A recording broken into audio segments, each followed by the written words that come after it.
ప్రార్థన చేసుకుందాం. మహాపరిశుద్ధమైన మా ప్రియపరులు తండ్రి, కనికరము దయ వాత్సల్యతలు కలిగినటువంటి దేవుడు, కోపించిన వాత్సల్యతను జ్ఞాపకం చేసుకునే దేవుడు, అనుదినము నూతనమైన వాత్సల్యతను మా పట్ల చూపిస్తున్నందుకు నీకు వందనాలు, స్తోత్రాలు చెల్లించుకుంటున్నాను. దయా దాక్షిణ్యకున్నాడు, దీర్ఘశాంతుడు, కృపా సమృద్ధి కలిగినటువంటి గొప్ప దేవానికి వందనాలు, స్తోత్రాలు చెల్లించుకుంటున్నాను. పాపముల చేత ప్రార్థముల చేత చచ్చిన స్థితిలో ఉన్నటువంటి మమ్మల్ని బ్రతికింప చేయడానికి మీ ప్రియకుమారుడైనటువంటి యేసుక్రీస్తు ప్రభువుని లోకానికి పంపించినందుకు నీకు వందనాలు. దేవా నాయన, మా కొరకు కలువరిశిలలో ప్రాణం బలిగా అర్పించడానికి మీరు ఇష్టపూర్వకంగా మీ అద్వితీయ కుమారుని మా కొరకై పంపించినందుకు నీకు వందనాలు, స్తోత్రాలు చెల్లించుకుంటున్నాను. దేవా, మీరు పరిశుద్ధమైన దేవుడు, దేవునితో కూడా మీరు దేవుని కుమారుడు వెళ్ళి దేవునితో కూడా సమానంగా ఉండటం విడిచిపెట్టుకోవడం భాగం ఎంచుకోలేదు. కానీ మనుషుల పోలికగా పుట్టి దాసుని స్వరూపం ధరించుకుని నిన్ను నీవే రీతిగా చేసుకుని లోకానికి వచ్చినారు. నాయన, నా కొరకు ఆ కలువరిశిలలో ప్రాణం బలిగా అర్పించినారు. నేను పొందవలసిన శిక్షను మీరు పొందుతూ వచ్చినారు. మీరైతే ఏ పాపం చేయలేదు, మీ నోట ఏ కపటం లేదు, పవిత్రుడు, నిర్దోషి, నిష్కల్మషుడు, పాపంలో చిరక ప్రత్యేకంగా ఉన్నటువంటి దేవుడు, నా కొరకే పాపంగా చేయబడి శాపగ్రాహి ఆ కలువరిశిలలో నాయన బలి లేకపోయినందుకే నీకు వందనాలు, స్తోత్రాలు చెల్లించుకుంటున్నాను.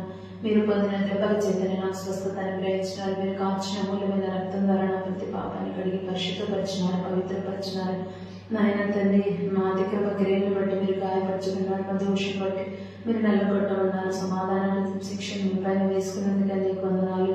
నా పాపములను బట్టి నాకు ప్రతికారం చేయలేదు, నా దోషములను బట్టి నాకు ప్రతిఫలం వేయక భూమి కంటే ఆకాశం ఎంత ఉన్నతంగా ఉందో నాయన, నా పట్ల మీ కృపను అంత అధికంగా మీరు చూపించినందుకే నీకు వందనాలు, స్తోత్రాలు చెల్లించుకుంటున్నాను. దేవా నాయన, నన్ను రక్షించనాలుగా విడిచిపెట్టలేదు, కానీ నా ఆత్మీయ క్షేమం కొరకు మీరు నాకు అనుగ్రహించినటువంటి సంఘాన్ని బట్టి, నా కొరకు ప్రార్థించే దైవజనులను బట్టి, పరిశుద్ధులను బట్టి నీకు వందనాలు, స్తోత్రాలు చెల్లించుకుంటున్నాను. పరిశుద్ధులైన గ్రంథాన్ని కూడా మీరు మాకు అనుగ్రహించినారు. అంతేకాదు నూతనమైన వాగ్దానాన్ని దయచేస్తారు. లోకమందున భ్రష్టత్వాన్ని తప్పించుకుని దేవ స్వభావంలో దాన్ని కావటానికి ప్రభావ నీవు ఇచ్చినటువంటి వాగ్దానాన్ని బట్టి కూడా నీకు వందనాలు, కృతజ్ఞత, స్తోత్రాలు చెల్లించుకుంటున్నాను. ఈ రీతిగా ఈ లోకంలో ప్రభా నాయన నాకు కావాల్సిన ఆత్మ సంబంధమైనటువంటి ప్రతి ఈవిని మీరు అనుగ్రహిస్తూ వచ్చినందుకే నీకు వందనాలు, స్తోత్రాలు చెల్లించుకుంటున్నాను. అనుదినము నా భారం భరించే దేవుడుగా మీరు నాకు ఉన్నందుకే నీకు వందనాలు. అనుదినము నాయన తండ్రి నన్ను కాపాడుతున్నారు, ప్రతి నిమిషంలో మీరు నన్ను కాపాడుతున్నారు. ఎవరు కూడా నా మీదకి రాకున్నట్లుగా నాయన మీరు కాపాడుతున్నందుకే నీకు వందనాలు, స్తోత్రాలు చెల్లించుకుంటున్నాను. ఇంత గొప్ప దేవుడు నాకు దొరికినందుకే నీకు వందనాలు. యెహోవా తమకు దేవుడుగా గల జనులు ధన్యులు అన్నారు. అట్టి ధన్యతలో మీరు నన్ను కూడా మీరు వచ్చినందుకే నీకు వందనాలు, స్తోత్రాలు చెల్లించుకుంటున్నాను. దేవా, ఎంత మంచి దేవుడు ప్రభా, మీరు నాతో ఉండి నాలో ఉండి నన్ను నడిపిస్తున్నందుకే నీకు వందనాలు. నిజంగా ఉన్నవాడు అని రుజువుపరుచుకుంటున్నందుకే నీకు వందనాలు, స్తోత్రాలు చెల్లించుకుంటున్నాను. అబ్రహాం, ఇస్సాకు, యాకోబుల దేవుడు నా దేవుడు అయినందుకే నీకు వందనాలు, స్తోత్రాలు చెల్లించుకుంటున్నాను. దేవా, స్త్రీలమైన మేము బలహీనమైన ఘటం అనేది మా ఆత్మీయ క్షేమం కొరకై ఈ దినాన్న మరి స్త్రీల కొడుకు మీరు ఏర్పాటు చేసినందుకే నీకు వందనాలు. 2025వ సంవత్సరంలో మొదటి స్త్రీల కొడుకుని కలిగి ఉండడానికి మీరు ఇచ్చిన ధన్యతను బట్టి నీకు వందనాలు. ఈ దినాన్ని చూసే భాగ్యాన్ని మీరు మాకు అనుగ్రహించినారు. ఎంతో మంది దినాన్ని చూడలేకపోయినారు. మాకంటే గొప్పవారు నాయన తండ్రి, అందచందాలు గల వాళ్ళు, ధనవంతులు, బలవంతులు కూడా లోకాన్ని విడిచిపెట్టారు. రోగాల ద్వారా, యాక్సిడెంట్స్ ద్వారా మరణించినారు. కానీ ఎన్నికలైనటువంటి మమ్మల్ని ప్రేమించి మా ఆయుష్ని పొడిగించి ఈ దినాన్ని ఇంటికి తీసుకొచ్చినారు. ప్రభా, మీరే మాతో మాట్లాడుతారండి. నిల్వనైన మీద ఆశ్రమాన్ని నైగ్రాల పాత్రాలని ప్రభా, జ్ఞానం లేదని మీ జ్ఞానం చేత నింపండి. అధికారులను తలవారు సంపూర్ణంగా రక్తాన్ని ప్రోక్షించండి. బలిపీఠం గురించి ప్రార్థిస్తున్నాను. నా పెదవులను తగ్గించి దోషం పాపంతని పరిణమించమని ప్రార్థిస్తున్నాను. దేవా, స్త్రీలందరినీ నడిపించండి ప్రభా. నీ ఏర్పాట్లను చిత్తంలో ఉన్న బిడ్డల్ని తోడుగా నటించిన బిడ్డలు బట్టి నీకు వందనాలు. ఇంకా రావాల్సిన వారిని నడిపించండి దేవా.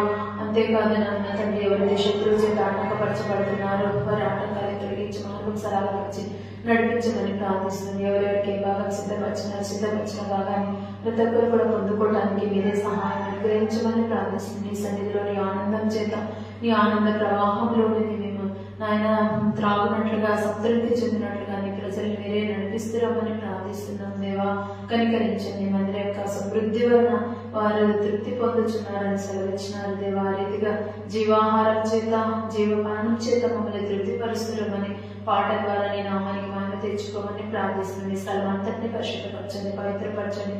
మీ ఆత్మ సంచారం దయచేయండి. మీరు ఇక్కడ ఉండండి ప్రభా. మీరు కూర్చుని మాతో ముచ్చటించండి, మాతో మాట్లాడండి. మా మాటలు ఎవరికి మేలు చేయు, క్షేమం కలిగించండి. మీరు మాట్లాడితే క్షేమం, ఆదరణ, సంతోషం కలుగుతుంది. దేవా, జ్ఞాపకం తీసుకునే గత సంవత్సరం అంతా కూడా మేము ఎక్కడ పడిపోతామో, ఎక్కడ జారిపోతామో, ఆత్మీయ జీవితంలో ఏదైతే కోల్పోతూ వచ్చినా వాటన్నిటిని, ఆత్మ సంబంధమైన వాటిని తిరిగి సమకూర్చే విషయంలో, ప్రభావ సమకూర్చుకునే విషయంలో మీరే మాకు కృపా సహాయం మెండుగా దయచేస్తున్నామని ప్రార్థిస్తూ మమ్మల్ని మీ దయగల హస్తాలకు అప్పగించుకుంటూ యేసుక్రీస్తు వారి పరిశుద్ధమైన ఘనమైన శక్తిగల నామం పేట ప్రార్థించి స్తుతించి అడిగి వేడుకుంటున్నాం తండ్రి.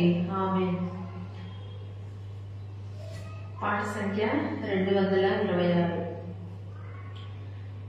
పాడెద దేవా నీ కృపలన్ నూతన గీతములన్ స్తోత్రము చెల్లింతున్, స్తుతి స్తోత్రము చెల్లింతున్. పాడెద దేవా నీ కృపలన్ నూతన గీతములన్ స్తోత్రము చెల్లింతున్, స్తుతి స్తోత్రము చెల్లింతున్. భూమి పునాదులు వేయక ముందే యేసులో చేసితివి, భూమి పునాదులు వేయక ముందే యేసులో చేసితివి. ప్రేమ పునాదులు వేసితివి, దీనుని బ్రోచితివి, ఈ దీనుని బ్రోచితివి.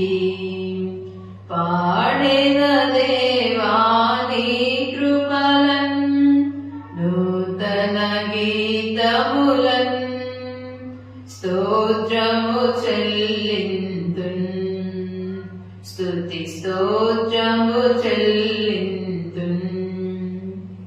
ప్రవిమల రక్తము కలువరి సిలువలో కరుణకు నీచితివి, ప్రవిమల రక్తము కలువరి సిలువలో కరుణకు నీచితివి. ప్రేమ కృపా మహదైశ్వర్యములతో పాపము తుడిచితివి, నా పాపము తుడిచితివి.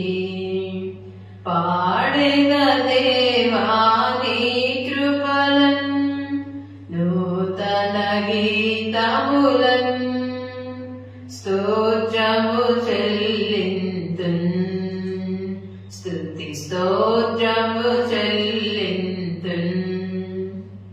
పాపము శాపము నరకపు వేదన మరి తొలగించితివి, పాపము శాపము నరకపు వేదన మరి తొలగించితివి. అపరాధములచే చచ్చిన నన్ను దర బ్రతికించితివి, నన్ను బ్రతికించితివి. పాడెద దేవా నీ కృపలన్ నూతన గీతములన్ స్తోత్రము చెల్లింతున్, స్తుతి స్తోత్రము చెల్లింతున్. దేవుని రాజ్యపు వారసుడనుగా క్రీస్తులో చేసితివి, దేవుని రాజ్యపు వారసుడనుగా క్రీస్తులో చేసితివి. చీకటి రాజ్యపు శక్తుల నుండి నన్ను విడిపించితివి, చెరనను విడిపించితివి. పాడెద దేవా నీ కృపలన్ నూతన గీతములన్ స్తోత్రము చెల్లింతున్, స్తుతి స్తోత్రము చెల్లింతున్. ముద్రించితివి శుద్ధాత్మతో నన్ను భద్రము చేసితివి. ముద్రించితివి శుద్ధాత్మతో నన్ను భద్రము చేసితివి. సత్యస్వరూపా నిత్య నివాసి సొత్తుగా చేసితివి.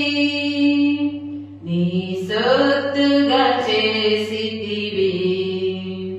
పాడెద దేవా నీ కృపలన్ నూతన గీతములన్ స్తోత్రము చెల్లింతున్. స్తుతి స్తోత్రము చెల్లింతున్. అన్యుడనై నిన్ను ఎరుగకయున్నను ధన్యుని చేసితివి. అన్యుడనై నిన్ను ఎరుగకయున్నను ధన్యుని చేసితివి. ప్రియ పట్టణ పౌరుల సేవింపను వరములను సగితివి.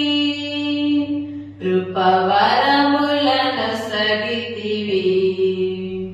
పాడెద దేవా నీ కృపలన్ నూతన గీతములన్ స్తోత్రము చెల్లింతున్. స్తుతి స్తోత్రము చెల్లింతున్. స్తోత్రము చెల్లింతున్. స్తుతి స్తోత్రము చెల్లింతున్. పాట సంఖ్య 583. పాత పుస్తకంలో 496. గుణవంతురాలైన ఘనమైన స్త్రీయే గొప్పది ఎంతో వెలగల ముత్యము కన్నా. గొప్పది ఎంతో వెలగల ముత్యము కన్నా. క్రీస్తేసు రక్తములో కడుగబడి. క్రీస్తేసు రక్తములో కడుగబడి. కృప ద్వారా రక్షణ పొందిన స్త్రీయే. కృప ద్వారా రక్షణ పొందిన స్త్రీయే. కొనియాడదగినదే. కొనియాడదగినదే. ధన్యురాలు తానే. ధన్యురాలు తానే. గుణవంతురాలైన ఘనమైన స్త్రీయే గొప్పది ఎంతో వెలగల ముత్యము కన్నా. గొప్పది ఎంతో వెలగల ముత్యము కన్నా. నీ జనమే నా జనమని ఎంచుకొని. నీ జనమే నా జనమని ఎంచుకొని. నిజ దేవుని వెదకి వెంటాడిన ఋతు. నిజ దేవుని వెదకి వెంటాడిన ఋతు. కొనియాడదగినదే. కొనియాడదగినదే. ధన్యురాలు తానే. ధన్యురాలు తానే. గుణవంతురాలైన ఘనమైన స్త్రీయే గొప్పది ఎంతో వెలగల ముత్యము కన్నా. గొప్పది ఎంతో వెలగల ముత్యము కన్నా. దేవుని సన్నిధిలో ప్రార్థించగా. దేవుని సన్నిధిలో ప్రార్థించగా. దేవుడు హన్నా ప్రార్థన వినెను. దేవుడు హన్నా ప్రార్థన వినెను. కొనియాడదగినదే.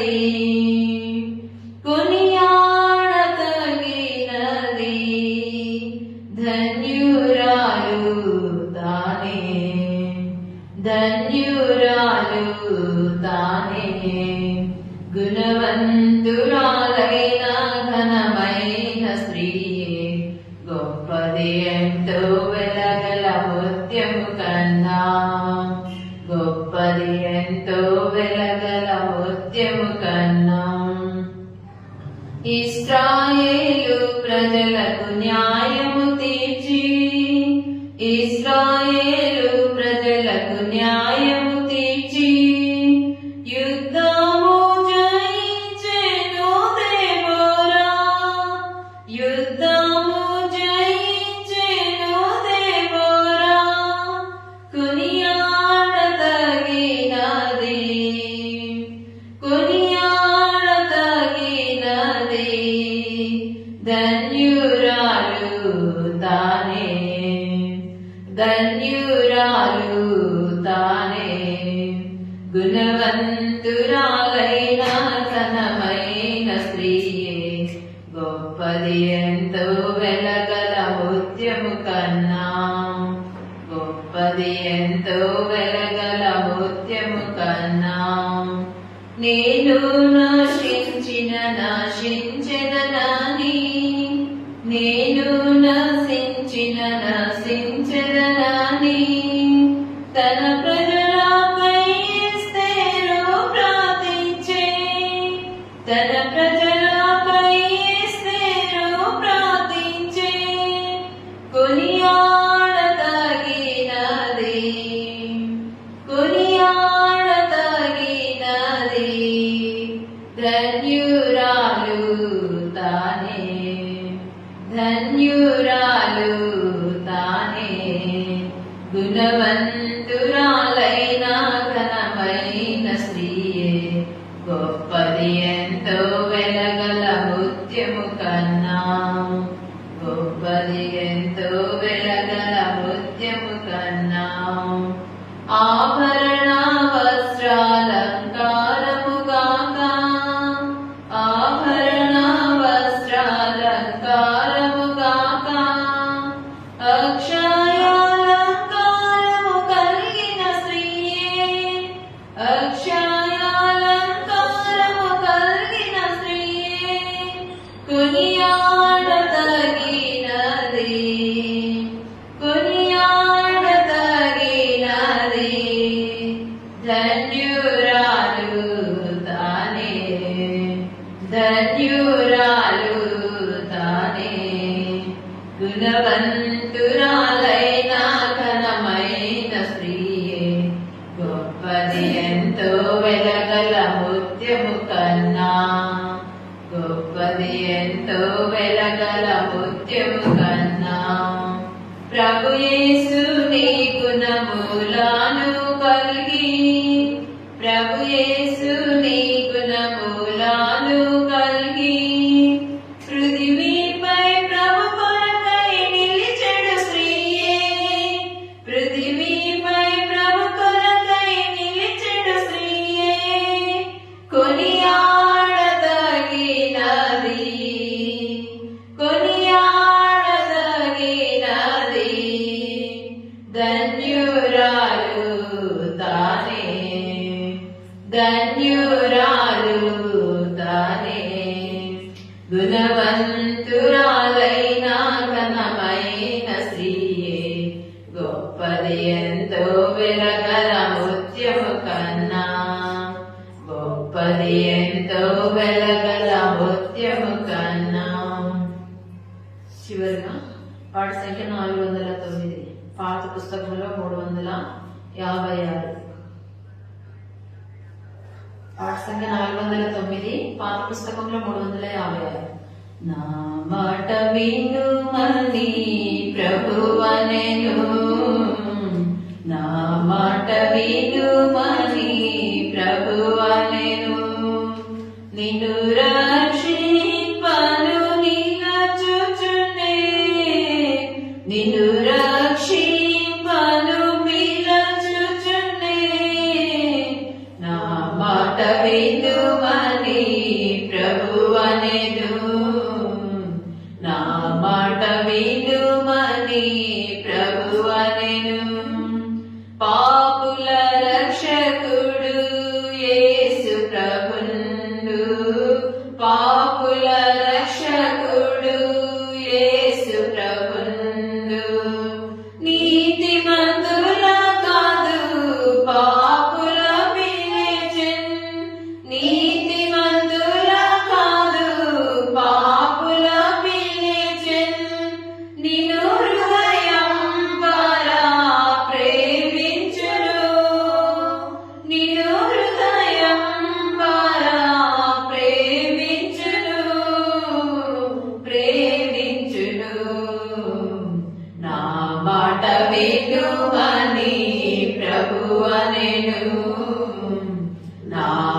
మాట వినుమని ప్రభువనెను. తప్పిన వారిని వెదకవచ్చెన్, తప్పిన వారిని వెదకవచ్చెన్. తానే వెదకెనిన్ పరికించుము, తానే వెదకెనిన్ పరికించుము. దాపున నిలిచెను రక్షింపను, దాపున నిలిచెను రక్షింపను, రక్షింపను. నా మాట వినుమని ప్రభువనెను, నా మాట వినుమని ప్రభువనెను. జీవనదాతగా ప్రభు యేసు వచ్చెన్, జీవనదాతగా ప్రభు యేసు వచ్చెన్. నిత్య జీవము నీకు కలిగించును, నిత్య జీవము నీకు కలిగించును. కావున ప్రభుని ధరించెను, కావున ప్రభుని ధరించెను, ధరించెను. నా మాట వినుమని ప్రభువనెను, నా మాట వినుమని ప్రభువనెను. జీవన జ్యోతిగా జగమునకొచ్చెన్, జీవన జ్యోతిగా జగమునకొచ్చెన్. నీవెరిగితివా నీ స్థితిని, నీవెరిగితివా నీ స్థితిని. నీ చీకటిని పోగొట్టును, నీ చీకటిని పోగొట్టును, పోగొట్టును. నా మాట వినుమని ప్రభువనెను, నా మాట వినుమని ప్రభువనెను. పాత వాటిని పారద్రోలన్, పాత వాటిని పారద్రోలన్. నూతన పరచును సర్వమును, నూతన పరచును సర్వమును. పరికించుము నీ స్థితిగతిని, పరికించుము నీ స్థితిగతిని, స్థితిగతిని.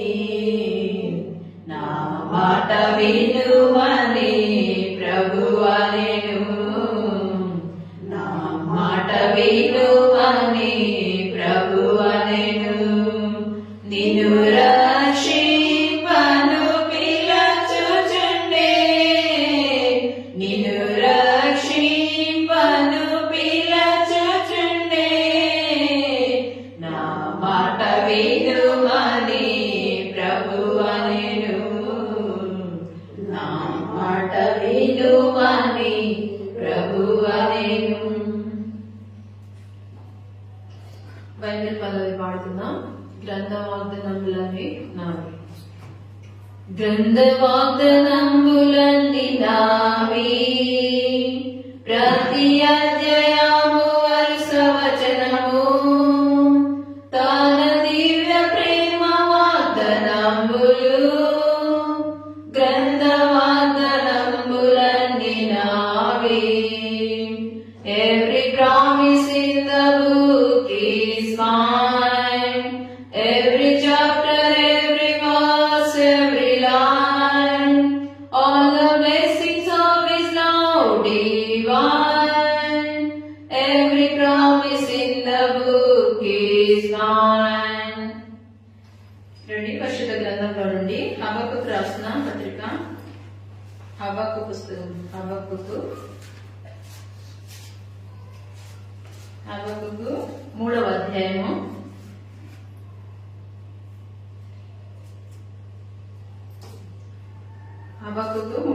2వ వచనము కలిసి చదువుతున్నాం. ఈ భాగాన్ని మీరే తేటగా స్పష్టంగా చదవండి. యెహోవా నిన్ను కూర్చిన వార్త విని నేను భయపడుచున్నాను. యెహోవా సంవత్సరములు జరుగుచుండగా నీ కార్యము నూతనపరచుము. సంవత్సరములు జరుగుచుండగా దానిని తెలియజేయుము. కోపించుచునే ఆశ్చర్యమును జ్ఞాపకమునకు తెచ్చుకొనుము. యెషయా గ్రంథం 66వ అధ్యాయం. మరొక భాగం చూస్తున్నాం. యెషయా గ్రంథం 66వ అధ్యాయము 2వ వచనం. 2వ భాగం చదువుతున్నాం. యెషయా గ్రంథం 66వ అధ్యాయం 2వ వచనం 2వ భాగం మధ్య భాగం నుంచి చదువుతున్నాం. ఎవడు దీనుడై నలిగిన హృదయం గలవాడై నా మాట విని వణుకుచుండునో వానినే నేను దృష్టించుచున్నాను. ప్రార్థన చేసుకుందాం. మహాపరిశుద్ధమైన మా ప్రియపడు తండ్రి, స్తుతిలో పాత్రలో స్తోత్రాలు విశ్రాంతి చేయి. స్తోత్రంలో మీద ఆశలమైన దేవ, నీ బంగారు పాత్ర వందనాలు స్తోత్రాలు చెల్లించుకుంటున్నాను. స్తుతి చేయుట నీతిమంతులకు శోభస్కరం అన్నారు. నిజంగా ప్రభా, మీరు చేసినటువంటి ఆ యొక్క బలియాగాన్ని ప్రతి నిమిషము ప్రతి క్షణము మేము తలపోసుకొని మిమ్మల్ని స్తుతించడం అర్హులము. ఆయన ప్రభా, అందరిని బట్టి నీకు వందనాలు స్తోత్రాలు చెల్లించుకుంటున్నాను. లోకంలో నుండి మీరు మమ్మల్ని ప్రత్యేకపరిచినారు నాయన తండ్రి. చీకటిలో నుండి వెలుగులోనికి తీసుకొచ్చినారు. దూరస్థులమైన మమ్మల్ని సమీపస్తులుగా చేసినారు. మరణం నుండి మా ప్రాణమును, కన్నీళ్లు విడవకుండా మా కన్నులను, జారిపడకుండా మా పాదములను మీరు తప్పించి దేవాగత సంవత్సరం అంతా కూడా మీరు ఎంతగానో కాపాడుతూ వచ్చినారు. నీ కృపకై వందనాలు ప్రభా. ఎంతో మంది మాకుంటే గొప్ప వారు లోకాన్ని విడిచిపెట్టారు, నశించిపోయారు నాయన తండ్రి. మరి కాలగర్భంలో కలిసిపోయినారు. కానీ ప్రభా, మరి మమ్మల్ని ప్రేమించి మా ఆయుష్ను పొడిగించి నూతన సంవత్సరంలో ప్రవేశపెట్టారు. నూతన సంవత్సరాన్ని చూచే భాగ్యాన్ని ఇచ్చినారు. అంతేకాదు, మీరు మా కొరకై సిద్ధపరిచినటువంటి ఆ యొక్క వాగ్దానాన్ని కూడా స్వతంత్రించుకోవడానికి ఇచ్చిన కృపకై నీకు వందనాలు స్తోత్రాలు చెల్లించుకున్నాను. లోకమందున్న భ్రష్టత్వాన్ని వాగ్దాన మూలముగా మేము తప్పించుకొని దేవ స్వభావంలో మారివారం కాగలుగునట్లుగా మీరే మా కృప అనుగ్రహిస్తున్నామని ప్రార్థిస్తున్నాం. దేవా నాయన నాచారం ఈ ప్రాంతంలో మీరు ఏర్పరచుకున్న మీ దీపస్తంభాన్ని బట్టి నీకు వందనాలు. ప్రార్థనా మందిరాన్ని మీరు ఏర్పరచుకున్నారు. మీరు నాయన స్వరక్తం ఇచ్చి సంపాదించిన నీ బిడ్డలు బట్టి నీకు వందనాలు. వారి ఆత్మీయ క్షేమం కొరకై ప్రభా నాయన తండ్రి మీరు ఏర్పాటు చేసిన నియామక కూడికలను బట్టి నీకు వందనాలు స్తోత్రాలు చెల్లించుకుంటున్నాను. అనుదినము ఒక నూతనమైన విధానంలో మీరు మాతో మాట్లాడుతున్నారు. ఆ కూడికల ద్వారా ప్రభా నీ మాటలు వినిపిస్తున్నారు. నాయన నీ మాటల విషయంలో ప్రభా మరి నీ మాట విన్నప్పుడు ఆ యొక్క తండ్రి హబక్కైతే ప్రభా నిన్ను కూర్చున్న వార్త విన్నప్పుడు భయపడి వణుకుచున్నానన్నారు. అలాంటి భయము మాకు మాడ కూడా మీరు పుట్టిస్తూ రండి ప్రభా. నీ మాట వెల్లడి అయినప్పుడు దానికి విధేయత చూపించేవారుగా నీ మాట ప్రకారం ప్రవర్తించడానికి మాకు నేర్పించండి. ఎన్నో పర్యాలు నీ మాట వెనుక నీ మాటను అశ్రద్ధగా చేసి ప్రభా నాయన మరి ఎన్నో శాపాలు, ఎన్నో కష్టాలు, ఎన్నో శ్రమలు ప్రభు కొని తెచ్చుకుంటూ వచ్చినాం తండ్రి. అలాంటి స్థితి నుండి మీరు మమ్మల్ని తప్పించండి. నూతన సంవత్సరంలో ఒక నూతనమైన విధానంలో మమ్మల్ని నడిపించండి ప్రభు. ఒక తీర్మానంలోకి హబక్కు ఏ రీతిగా చేస్తూ వచ్చినాడు. దేవా నీలో మా కార్యాన్ని నూతనపరచు అని అడిగినట్టుగా మేము కూడా ఆయన మా జీవితాన్ని నూతనమైన విధానంలో మమ్మల్ని నడిపించండి ప్రభు. నీ సన్నిధిలో మేము ప్రార్థించే వారిగా నీ సన్నిధిలో బ్రతిమాలి ఉండడానికి మమ్మల్ని సిద్ధపరచమని ప్రార్థిస్తున్నాం దేవా. కనికరించండి ప్రభా. ఈ వారం అంతా కూడా జరిగించుకున్నటువంటి కార్యక్రమాలన్నింటి బట్టి నీకు వందనాలు. మీరు విత్తిన మాటలన్నీ కూడా నీరు కట్టి ఫలింప చేయండి. దుష్టుడు ఆ మాటలు ఎత్తుకొని పోకున్నట్లుగా నాయన ఒక నూతనమైన కార్యాన్ని మీరు మళ్ళీ జరిగిస్తున్నాడు. ఈ దినం కూడా స్త్రీలమైన బలహీనమైన ఘట్టమని మా కొరకై మీరు ఏర్పాటు చేసినటువంటి యొక్క కోరికను బట్టి నీకు వందనాలు. ఎవరైతే ఆశతో ఆసక్తితో నాయన నీ అందరి ప్రభా ప్రేమ చేత నీ ఇంటికి వచ్చినారో, సంతోషంతో నీ ఇంటికి రాగలిగినారో, ఆశతో దప్పికతో వచ్చినారు, వారి దప్పికని తీర్చండి, వారి ఆశని తీర్చండి ప్రభా. నాయన మీరే కృప చూపించండి. మాతో మీరు మాట్లాడండి. మా ఆత్మీయ జీవితాన్ని సరిచేయండి, చక్కపరచండి. ఒక నూతనమైన దాన్ని కట్టడం మాలో నాయన మీరు జరిగిస్తున్నామని ప్రార్థిస్తున్నాం దేవా. నైనా మీద ఆశ్రయండి. నా ఎదురాలు అపాత్రాలు జ్ఞానం లేదు, దాన్ని బుద్ధిహీనాన్ని ప్రభా నా పతనాలన్నింటినీ కూడా క్షమించండి. బలిపీఠ కాళ్ళతో తీసిన ఇప్పుడు నా పెదవులు తగిలించి దోష పాపమంతన్ని పరిహరించండి. ఇంకా 12:12 మా 4 నెరవేర్చండి. యెహోవా నిన్ను గురించి ఆనంది ఆనందిస్తున్నాడు, దేవుడు నిన్ను గురించి ఆనందిస్తున్నాడని నేను ఆయన ఈశ్వర గ్రంథంలో మీరు సెలవించిన వాగ్దానాన్ని చేత పట్టుకుంటున్నాను. ద్రాక్షారసం తీసిన వారే దాన్ని త్రాగుతారని మీరు సెలవిచ్చినారు ప్రభా. నీ సన్నిధికి వచ్చిన నీ బలిపీఠం చుట్టూ బలివ మొక్కల వలె చేరి వచ్చినాం ప్రభా. మాతో మీరు మాట్లాడండి, మమ్మల్ని సంధించండి, మమ్మల్ని సరిచేయమని ప్రార్థిస్తున్నాను. నీ రూపంలోకి మమ్మల్ని మార్చమని ప్రార్థిస్తూ దేవా నేను మీ రక్త ప్రోక్షణ తెచ్చుకుంటున్నాను. కనబడినటువంటి అంధకార చీకటి శక్తులన్నింటినీ యేసుప్రభు మీరు ఇచ్చిన అధికారాన్ని బట్టి నజరేయుడైన యేసు నామములో బంధిస్తున్నాం దేవా. కనికరించండి, స్థలం అంతటిని కూడా పరిశుద్ధపరచండి. మీరు ఇక్కడ ఉండండి, మాతో మాట్లాడండి, మాతో మమ్మల్ని సంధించండి ప్రభు. నాయన వినే చెవిని గ్రహించే మనసు మేము చూచే నేత్రాలు మాకు అనుగ్రహిస్తున్నామని ప్రార్థిస్తూ సకల మహిమ ఘనత ప్రభావం మీకు ఆరోపించుకుంటూ యేసుక్రీస్తు వారి పరిశుద్ధమైన నామం వెంట ప్రార్థించండి వేడుకుంటున్నాం తండ్రి. ఆమేన్. ఇక్కడ హబక్కు ప్రవక్త ఏమని రాస్తున్నాడంటే, యెహోవా నిన్ను గూర్చిన వార్త విని నేను భయపడుచున్నాను. యెహోవా సంవత్సరములు జరుగుతుండగా నీ కార్యమును నూతన పరచుము. సంవత్సరములు జరుగుతుండగా దానిని తెలియజేయము. కోపించుచునే వాత్సల్యముల జ్ఞాపకమునకు తెచ్చుకునుము. దేవునికి ఎన్నో మార్లు మన మాట ద్వారా, మన చూపుల ద్వారా, నడవడిక ద్వారా, ప్రవర్తన ద్వారా గత సంవత్సరం అంతా కూడా కోపం పుట్టిస్తూ వచ్చినాం.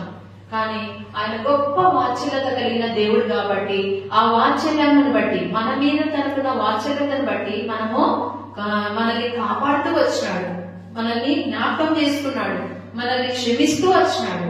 కాబట్టి క్షమింపబడిన వారంగా నూతన సంవత్సరంలో ప్రవేశిస్తూ వచ్చినాం. హబక్కు కలిగినటువంటి ఆశ మనం కూడా కలిగిన వారుగా ఉండాలి. సంవత్సరాలు అయితే జరిగిపోతున్నాయి, కానీ మనలో దేవుని కార్యము జరిగించబడుతుందా? దేవుని కార్యాన్ని నూతనమైన విధానంలో మనం చూడగలుగుతున్నామా? గత సంవత్సరం కంటే కూడా ఈ సంవత్సరం నేను ఆత్మీయ జీవితంలో ఈ రీతిగా నేను వెళ్ళాలి, ఈ రీతిగా నేను ఉండాలి అనే తీర్మానాలు చేసుకొని ఉంటారు కదా. 30 లో చాలా తీర్మానాలు చేసుకుంటాం. గత సంవత్సరంలో ఏదైతే చేయలేకపోయినా ఈ సంవత్సరం ఇలా ఉంటాను ప్రభా, అలా ఉంటాను ప్రభా అని చెప్పేసి. ముఖ్యంగా ఏం తీర్మానం చేసుకోవాలంటే ఆయన మాట వినడం మనం నేర్చుకోవాలి. మొట్టమొదటిగా దేవుని మాట. అందుకే నిన్ను గురించిన వార్త విన్నప్పుడు భయపడి అనుకుంటున్నాను. దేవుని మాట ఏంటి? దేవుని వాక్యమే. ఆయన మనతో ఏం మాట్లాడుతున్నాడో అది శ్రద్ధగా మనము వినాలంట కదా. ద్వితీయోపదేశ కాండము 28వ అధ్యాయము 1వ వచనంలో ఉంది, నీ దేవుడైన యెహోవా మాట నీవు శ్రద్ధగా విని వాటి చొప్పున చేస్తే ఏమైందంట? ఆశీర్వాదాలు ఉన్నాయంట. కాబట్టి మొట్టమొదటిగా మనం నేర్చుకోవాల్సింది ఏమంటే దేవుని మాట వినడం నేర్చుకోవాలి. అది తీర్మానం చేసుకోండి. ఈ సంవత్సరంలో హబక్కు చేసుకున్నట్టుగా మనం కూడా ఒక తీర్మానం చేసుకుందాం. అంతేకాదు సమూయేలు గ్రంథంలో అంటాడు కదా, సమూయేలు ఏమంటాడు? బలి అర్పించడం కంటే, పొట్టేళ్ల క్రొవ్వు అర్పించడం కంటే మాట వినడము శ్రేష్టం. దేవుని మాట. ఎవరి మాటమ్మా? దేవుని మాట. దేవుని మాట మనం వినాలి. దేవుడు మనల్ని సృష్టించినాడు, మనల్ని పుట్టించిన వాడు ఆయనే. మనల్ని పుట్టించిన వారి మాట మనం వినకపోతే జీవితంలో మనము బాగుపడలేము, శాపగ్రస్తులం అయిపోతాం. దేవుని మాట వినని వాళ్ళు శాపగ్రస్తులు. కాబట్టి దేవుని మాట వినడం మనము నేర్చుకోవాలి. ఒక తీర్మానంలో కోసం హబక్కు చెప్పినట్టుగా నా జీవితంలో కూడా ప్రభా సంవత్సరాలు జరిగిపోతున్నాయి, నాలో నూతన కార్యము జరిగించండి. అంతేకాదు యెషయా గ్రంథం 66వ అధ్యాయము 2వ వచనంలో చూసినాం కదా మనము. చూడండి, ఎవడు దీనుడై నలిగిన హృదయం గలవాడై నా మాట విని వణుకుచుండునో వాడినే నేను దృష్టించుచున్నాను. చూడండి, ఎవడు దీనుడై నలిగిన హృదయం గలవాడై నా మాట విని వణుకుచుండునో వాడినే. దేవుని దృష్టి ఎవరి మీద ఉంటుందంటమ్మా? దీనుల మీద. అంతేకాదు ఎవరి మీద ఉంటది? ఆయన మాట వినే వారి మీద ఉంటది. ఆయన మాట ఎవరైతే వింటారో వాళ్ళ మీదనే ఆయన దృష్టి ఉంటది. వారి విషయంలో ఒక పట్టింపు, ఒక ఆసక్తి కలిగిన దేవుడుగా ఆయన వారి విషయంలో కార్యం జరిగిస్తాడు. ఆయన మాట వినే వారి విషయంలో దేవుడు ఎంతో శ్రద్ధ కలిగి ఉంటాడు. చూడండి, అపోస్తల కార్యంలో కూడా చూడండి, అపోస్తల కార్యంలో 9వ అధ్యాయము ఎవరెవరు ఆయన మాట విన్నారు, దేవుడు ఎవరితో మాట్లాడిన వెంటనే వాళ్ళు విన్నారు. ఆ మాట చూడండి, 9వ అధ్యాయము 6వ వచనం. లేచి పట్టణంలోనికి వెళ్ళుము, అక్కడ నీవు ఏమి చేయవలనో అది నీకు తెలుపబడునని చెప్పాను. ఎవరితో చెప్తున్నాడు ఈ మాట? ఎవరితో చెప్తున్నాడమ్మా? సౌలుతో చెప్తున్నాడు. నువ్వు లేచి పట్టణంలోకి వెళ్ళు. అప్పటికి ఆయన రక్షణ లేదు కదా. ఆ దర్శనం కనబడింది. ఏమైపోయిండు? పడిపోయిండు, బోరు పడిపోయినాడు. ఆ ఆకాశం నుండి ఆ యొక్క వెలుగు వచ్చినప్పుడు ఆయన అకస్మాత్తుగా ఆకాశం నుండి ఒక వెలుగు అతని చుట్టూ ప్రకాశించినప్పుడు ఏమైపోయింది, ఆయన పడిపోయినాడు. పడిపోయి ప్రభువా నీవెవడు అని అడుగుతుంటే నేను నీవు హింసించుతున్న యేసును అన్నాడు. తర్వాత దేవుడు మాట్లాడుతూ నువ్వు లేచి పట్టణంలోకి వెళ్ళు. అవిధేయుడు, దేవుని ఎరగని బిడ్డ, ఇంకా దేవుని అంగీకరించలేదు. అయినా దేవుడు చెప్పిన మాటకి ఏం చేసిండు, లోబడినాడు. వెంటనే ఆయన పట్టణంలోకి వెళ్ళినాడు. చూడండి, అంతేకాదు 11వ వచనం 15వ వచనం. అతడు ప్రభువా ఇదిగో నేను ఉన్నానను. అందుకు ప్రభువు నీవు లేచి నిన్నని కనబడిన వీధికి వెళ్లి యూదా అను వారి ఇంట తార్సు వాడైన సౌలు అను వాని కొరకు విచారించాడు. ఎవరైతే ఆయన మాటకు లోబడుతూ ఉంటారో, విధేయత చూపిస్తూ ఉంటారో వాళ్ళతో మాట్లాడుతూ ఉంటాడు, ప్రతి విషయం చెప్తూ వస్తాడు. ఇక్కడ ఎవరితో చెప్తున్నాడు ఈ మాట? అననీయాతో చెప్తున్నాడు. అననీయాతో నీవు లేచి తిన్నని కనబడిన వీధికి వెళ్ళు. అక్కడ సౌలు ఉన్నాడు కాబట్టి అక్కడికి వెళ్ళు అంటున్నాడు 15వ వచనంలో. అందుకు ప్రభువు నువ్వు వెళ్ళుము, అన్యజనుల ఎదుటను రాజుల ఎదుటను ఇశ్రాయేలీయుల ఎదుటను నా నామం భరించడానికి ఇతడు నేను ఏర్పరచుకున్న సాధనమై. చూడండి, ఈ 11వ వచనంలో చెప్పినప్పుడు ఆయనకు డౌట్ ఉంది. ఎందుకంటే సౌలు జీవితం ఎలా ఉందంటే హింసిస్తున్నాడు, దేవుని బిడ్డని హింసిస్తున్నాడు. అలాంటి ఆయన దగ్గరికి వెళ్ళమంటున్నాడే అని ఈ అననీయనేమో దేవుని భక్తుడు అడుగుతున్నాడు, దేవుని ప్రశ్నిస్తున్నాడు. నువ్వు ఆ రీతిగా ప్రశ్నించగలుగుతున్నావా? ప్రార్థనలో నువ్వు మాట్లాడుతున్నావా దేవుడితో? దేవుడితో మాట్లాడుతున్నాడా ముఖాముఖిగా?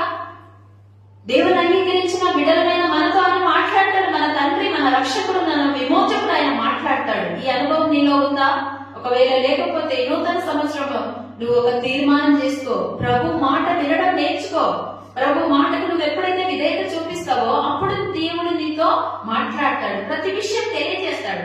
అననీయ అంటున్నాడు, అయ్యో ప్రభా అతడు ఎంతమందిని హింసించినాడు కదా, నేను వెళ్తే నన్ను కూడా చంపుతాడేమో అని భయపడుతుంటే నువ్వు వెళ్ళు. 15వ వచనంలో మళ్ళీ చెప్తున్నాడు, నేను ఏర్పరచుకున్న సాధనమై ఉన్నాడు. అంటే దేవుడి మాట విన్నాడా లేదమ్మా? చావుకు భయపడ్డాడా? లేదు. దేవుడు వెళ్ళమన్నప్పుడు వెంటనే వెళ్తూ వచ్చినాడు. దేవుడు చెప్పిన మాట వింటే మనకు మేలు జరుగుతుంది, క్షేమం జరుగుతుంది, కీడు నుండి తప్పించబడతాం, క్షేమాన్ని అనుభవిస్తాము, సుఖాన్ని అనుభవించే వారిగా ఉన్నాం. ఎన్ని మార్లు 2024వ సంవత్సరంలో దేవుని బిడ్డలు మనం చెప్పుకుంటూ దేవుని వాక్యాన్ని చదువుతున్నాం, దేవుని మందిరానికి వస్తున్నాం, ప్రార్థన చేస్తున్నాం, కానీ దేవుని మాట వినడం లేదు. అందుకే మన ప్రార్థనకు జవాబు రావట్లేదు. మన కుటుంబాల క్షేమాన్ని మేలును అనుభవించలేకుండా ఉన్నాయంటే కారణం ఏంటంటే దేవుని మాట వినకపోవడమే పొరపాటు. నీ బాల్యం నుండి నీకు వాడకాలి అని మనం గత వారం చూస్తూ వచ్చినాం కదా. ఇర్మియా గ్రంథంలో నా మాట వినకుండా ఉండడమే నీకు బాల్యం నుండి అలవాటు అయిపోయింది. చిన్నప్పటి నుంచి నీ అలవాటు అదే, అవిధేయత చూపించడం, లోబడని స్థితి అని చెప్పేసి దేవుడు మాట్లాడుతూ వచ్చినాడు. మనం గత వారం చూస్తూ వచ్చినాం. కానీ ఇక్కడ ఈ బిడ్డలైతే విధేయత చూపిస్తూ వచ్చినాడు. కాబట్టి సౌలు కూడా పౌలుగా మార్చబడుతూ వచ్చినాడు. దేవుని మాట విన్నాడు, పట్టణంలోకి వెళ్ళమన్నప్పుడు వెళ్ళినాడు. అక్కడికి అననీయ అతను వచ్చి ఆయన ప్రార్థన చేసినప్పుడు ఆయన బాగుపరచబడుతూ వచ్చినాడు. కాబట్టి దేవుని మాట వింటే మనకి ఏం జరుగుతుంది? దేవుని మాట వినేవాళ్ళు ఎలాంటి వారంట చూడండి. మత్తయి సువార్త 7వ అధ్యాయం 24-25 వచనాలు. కాబట్టి ఈ నా మాటలు విని వాటి చెప్పున చేయి ప్రతివాడును బండ మీద తన ఇల్లు కట్టుకున్న బుద్ధిమంతులు పోలేదును. దేవుని మాటలు వినేవాళ్ళు ఎలాంటి వారంట? బుద్ధిమంతులు. అంటే దేవుని మాట వినని వాళ్ళు ఎలాంటి వాళ్ళు? బుద్ధి లేనోడు. మనల్ని ఎవరైనా బుద్ధి లేనోడా అంటే ఊరుకుంటామా? నిజంగానే మనం దేవుని మాట వినకపోతే మనం బుద్ధి లేని వాళ్ళమే అంట. దేవుని వాక్యం చెప్తుంది, బైబిల్ గ్రంథం చెప్తుంది. బుద్ధి కలిగిన వాడు ఎవరు అంటే దేవుని మాట వినేవాడు, బుద్ధి కలిగినటువంటి వాడు, జ్ఞానం కలిగినటువంటి వాడు. దేవుని మాట వినకపోతే వాడు బుద్ధిహీనుడు అని దేవుడు సెలవిస్తున్నాడు. అయితే యేసుక్రీస్తు ప్రభు కూడా స్వయంగా ఏమని చెప్తూ వచ్చినాడు? కొన్ని విషయాలు తెలియజేస్తూ వచ్చినాడు. ఎవరెవరు బుద్ధిమంతులుగా అంటే జ్ఞానం కలిగిన వారుగా మనం ఉండాలంటే, మనం తెలివైన వారుగా ఉండాలంటే కొన్ని విషయాలు మనము చేయవలసి ఉంది. చూడండి, మత్తయి సువార్త 4వ అధ్యాయము 17వ వచనం. ఎవరెవరు బుద్ధిమంతులు అని. అప్పటి నుండి యేసు పరలోక రాజ్యం సమీపించి ఉన్నది కనుక మారు మనసు పొందడని చెప్పుచు ప్రకటింప మొదలు పెట్టారు. చూడండి, యేసు ప్రభు పరలోక రాజ్యం సమీపించి ఉంది గనుక మారు మనసు పొందునని చెప్పుచు ప్రకటింప మొదలు పెట్టాను. ఎవరైతే మారు మనసు పొందుతారో, జీవితం మార్చబడుతుందో వాళ్ళు బుద్ధిమంతులు. జీవితం మార్చబడిన వారు, మారు మనసు పొందిన వాళ్ళు బుద్ధిమంతులు అని దేవుడి గ్రంథము సెలవిస్తుంది. అందుకే మీరు మారు మనసు పొందండి, మారు మనసు పొందండి, పరలోక రాజ్యం సమీపించి ఉన్నది, మారు మనసు పొందండి అని స్వయంగా యేసుక్రీస్తు ప్రభు మాటలు సెలవిస్తున్నారు. ఎవరైతే ఆయన మాట విని మారు మనసు పొందుతారో, దేవుడి వాక్యం నీ ఎదుకు వచ్చినప్పుడు, దేవుడి వాక్యం నువ్వు పాపివని నీకు తనకు తెలియజేసినప్పుడు నువ్వేం చేయాలి? ఒప్పుకోవాలి, మారు మనసు పొందాలి, జీవితంలో మార్చుకోవాలి. అట్లా జీవితం మార్చబడిన వారు బుద్ధిమంతులు. 19వ వచనం చూడండి. ఆయన నా వెంబడి రండి, నేను మిమ్మల్ని మనుషులను బట్టి జాగ్రత్తగా చేతునని వారితో చెప్పాను. వెంటనే వారు తమ వలలు విడిచిపెట్టి ఆయనను వెంబడించారు. ఎవరు వీళ్ళు? ఏ శిష్యులమ్మా? అక్కడ పైన ఉంది పేతురు, అందే. వాక్యం చదువుతున్నప్పుడు మనం వెంటనే పైన వచనం వెంటనే గ్రహించుకోవాలి. దేవుడి వాక్యం చదువుతున్నప్పుడు, వచనం వెంబడి వచనం చదువుతున్నప్పుడు మనకు ఆటోమేటిక్ గా జవాబు వస్తూనే ఉంటది కదా. కాబట్టి ఎవరంట? పేతురు, అంద్రేయ. వీళ్ళు చేపలు పడుతున్నారంట. చేపలు పడితే వాళ్ళ దగ్గరికి వెళ్ళి యేసుప్రభు ఏమన్నాడు? నన్ను వెంబడించండి అని. అంటే ఆయన మాట విన్నారా లేదా వీళ్ళు? ఆయన మాట విని ఏం చేసినారు? వలలు విడిచిపెట్టేసి ఆయనను వెంబడించినారు. ఎప్పుడు? గంట తర్వాతనా? 2 గంటల తర్వాతనా? 3 గంటల తర్వాతనా? మనకు స్త్రీల మీటింగ్ ఎన్ని గంటలకమ్మా? ఎన్ని గంటలకు? అది కూడా తెలియదా? అంటే ప్రార్థన కూడా చేయట్లేదు ఎన్ని గంటలకని కూడా. ఎందుకు ఇక్కడ పులిపెట్టి దగ్గర ప్రతి ఆదివారం వారకుడికలు ఎందుకు ప్రకటన చేస్తారంటే, ఆ టైం లోపల దేవుడు కూడా పరిశుద్ధాత్ముని ద్వారా ప్రేరేపించబడి ఆ వారకుడికలు నిర్ణయిస్తారు. నియామక కోడికలు అంటారు వాటిని. విలాప వాక్యంలో మనము అంకులు చూపిస్తూ వచ్చినాడు సాల్మన్ రాజు అన్నాం కదా. నియామక కోడికలకు రాకపోవడం ద్వారా ఎంత నష్టం ఉంది అనేది. కాబట్టి ఆ నియామక కోడికలు ఎందుకు ప్రకటించేది? వాళ్ళు చెప్పుకుంటూ పోతున్నారు కాదు. ప్రభా 10 గంటలకు స్త్రీల కూడిక ఉంది, 10 గంటలకు అందరినీ తీసుకురండి, మీ ఏర్పాట్లో ఉన్న బిడ్డల్ని తీసుకురండి అని ప్రార్థన చేయడానికి, ప్రార్థన భారం మనకి ఇవ్వడం కోసమే ప్రకటన చేస్తారు. మంగళవారము ఆ యొక్క 7:30 గంటలకు 7 గంటలుగా సంఘ ప్రార్థన అని ఈ రీతిగా ఎందుకు టైంతో పాటు ఎందుకు చెప్తున్నారు? మీరు ఒక్కసారైనా గ్రహిస్తున్నారా? ఎందుకు టైం చెప్పాల్సి వస్తుంది? పరిశుద్ధాత్మ చెప్పినటువంటి మాటలు అవి. కాబట్టి మనకు ప్రకటింపబడినప్పుడు ఆ ప్రకటన ప్రకారము, ఆ టైం ప్రకారము దేవునికి రావాలి. ఇక్కడ ప్రకటించినటువంటి ఆ టైంకు పరిశుద్ధాత్మ దేవుడు వస్తాడు. ముందుగానే ఆయన వచ్చి ఉంటాడంట అక్కడ. ఆత్మీయమైన బిడ్డలము మనం చిన్న చిన్న విషయాల్లోనే దేవునికి కోపం పుట్టించేవారుగా, దేవునికి అవిధేయం అయిపోతున్నాం. తెలియకుండానే, కావాలని కాదు, తెలియకుండా ఎన్నిసార్లు మనం అవిధేయం అయిపోతున్నాం, ఎన్నిసార్లు దేవుని ఆశీర్వాదాన్ని కోల్పోతున్నాం. ఒక్కసారి గ్రహించుకోండి. నూతన సంవత్సరంలో ఒక గట్టి తీర్మానం మనము చేసుకోవాలి. దేవుని సన్నిధిని ఎలా ప్రేమిస్తున్నాం, దేవుని ఇంటికి ఏ సమయానికి రాగలుగుతున్నాం, ప్రకటన చేయబడినటువంటి సమయానికి. అందుకనే ప్రార్థన చేసుకుంటూ రావాలా. ప్రభా నా పనులన్నీ కూడా త్వరగా ముగించుకునేటట్టు నాకు సహాయం దయచే ప్రభా అని ఉదయకాలం ప్రార్థన చేసుకున్నప్పుడు దేవుడు మనకు సహాయము అనుగ్రహించేవాడుగా ఉన్నాడు. చూడండి, ఇక్కడ వెంటనే అంటున్నాడు. ఆయన పిలిచిన వెంటనే సమయం ప్రకటింపబడిన సమయానికి మనం వచ్చుట ద్వారా మేలు పొందాం. వీళ్ళు యేసు ప్రభువును వెంబడించడం ద్వారా ఆయన శిష్యులుగా ఉంటూ వచ్చినాడు. ఇప్పుడు మనం ఎందుకు ఆయన శిష్యులుగా ఉండలేకపోతున్నాం? ఆయన పని ఏదో మన ఇష్టం వచ్చినట్టు, మన సొంత సమయంలో, మన నిర్ణయ కాలంలో, మన ఇష్టానుసారంగా ప్రవర్తిస్తున్నాం. ఇది దేవుని ఇల్లు. దేవుని ఇంట్లో దేవుని ఇష్టం మాత్రమే నెరవేర్చబడాలి.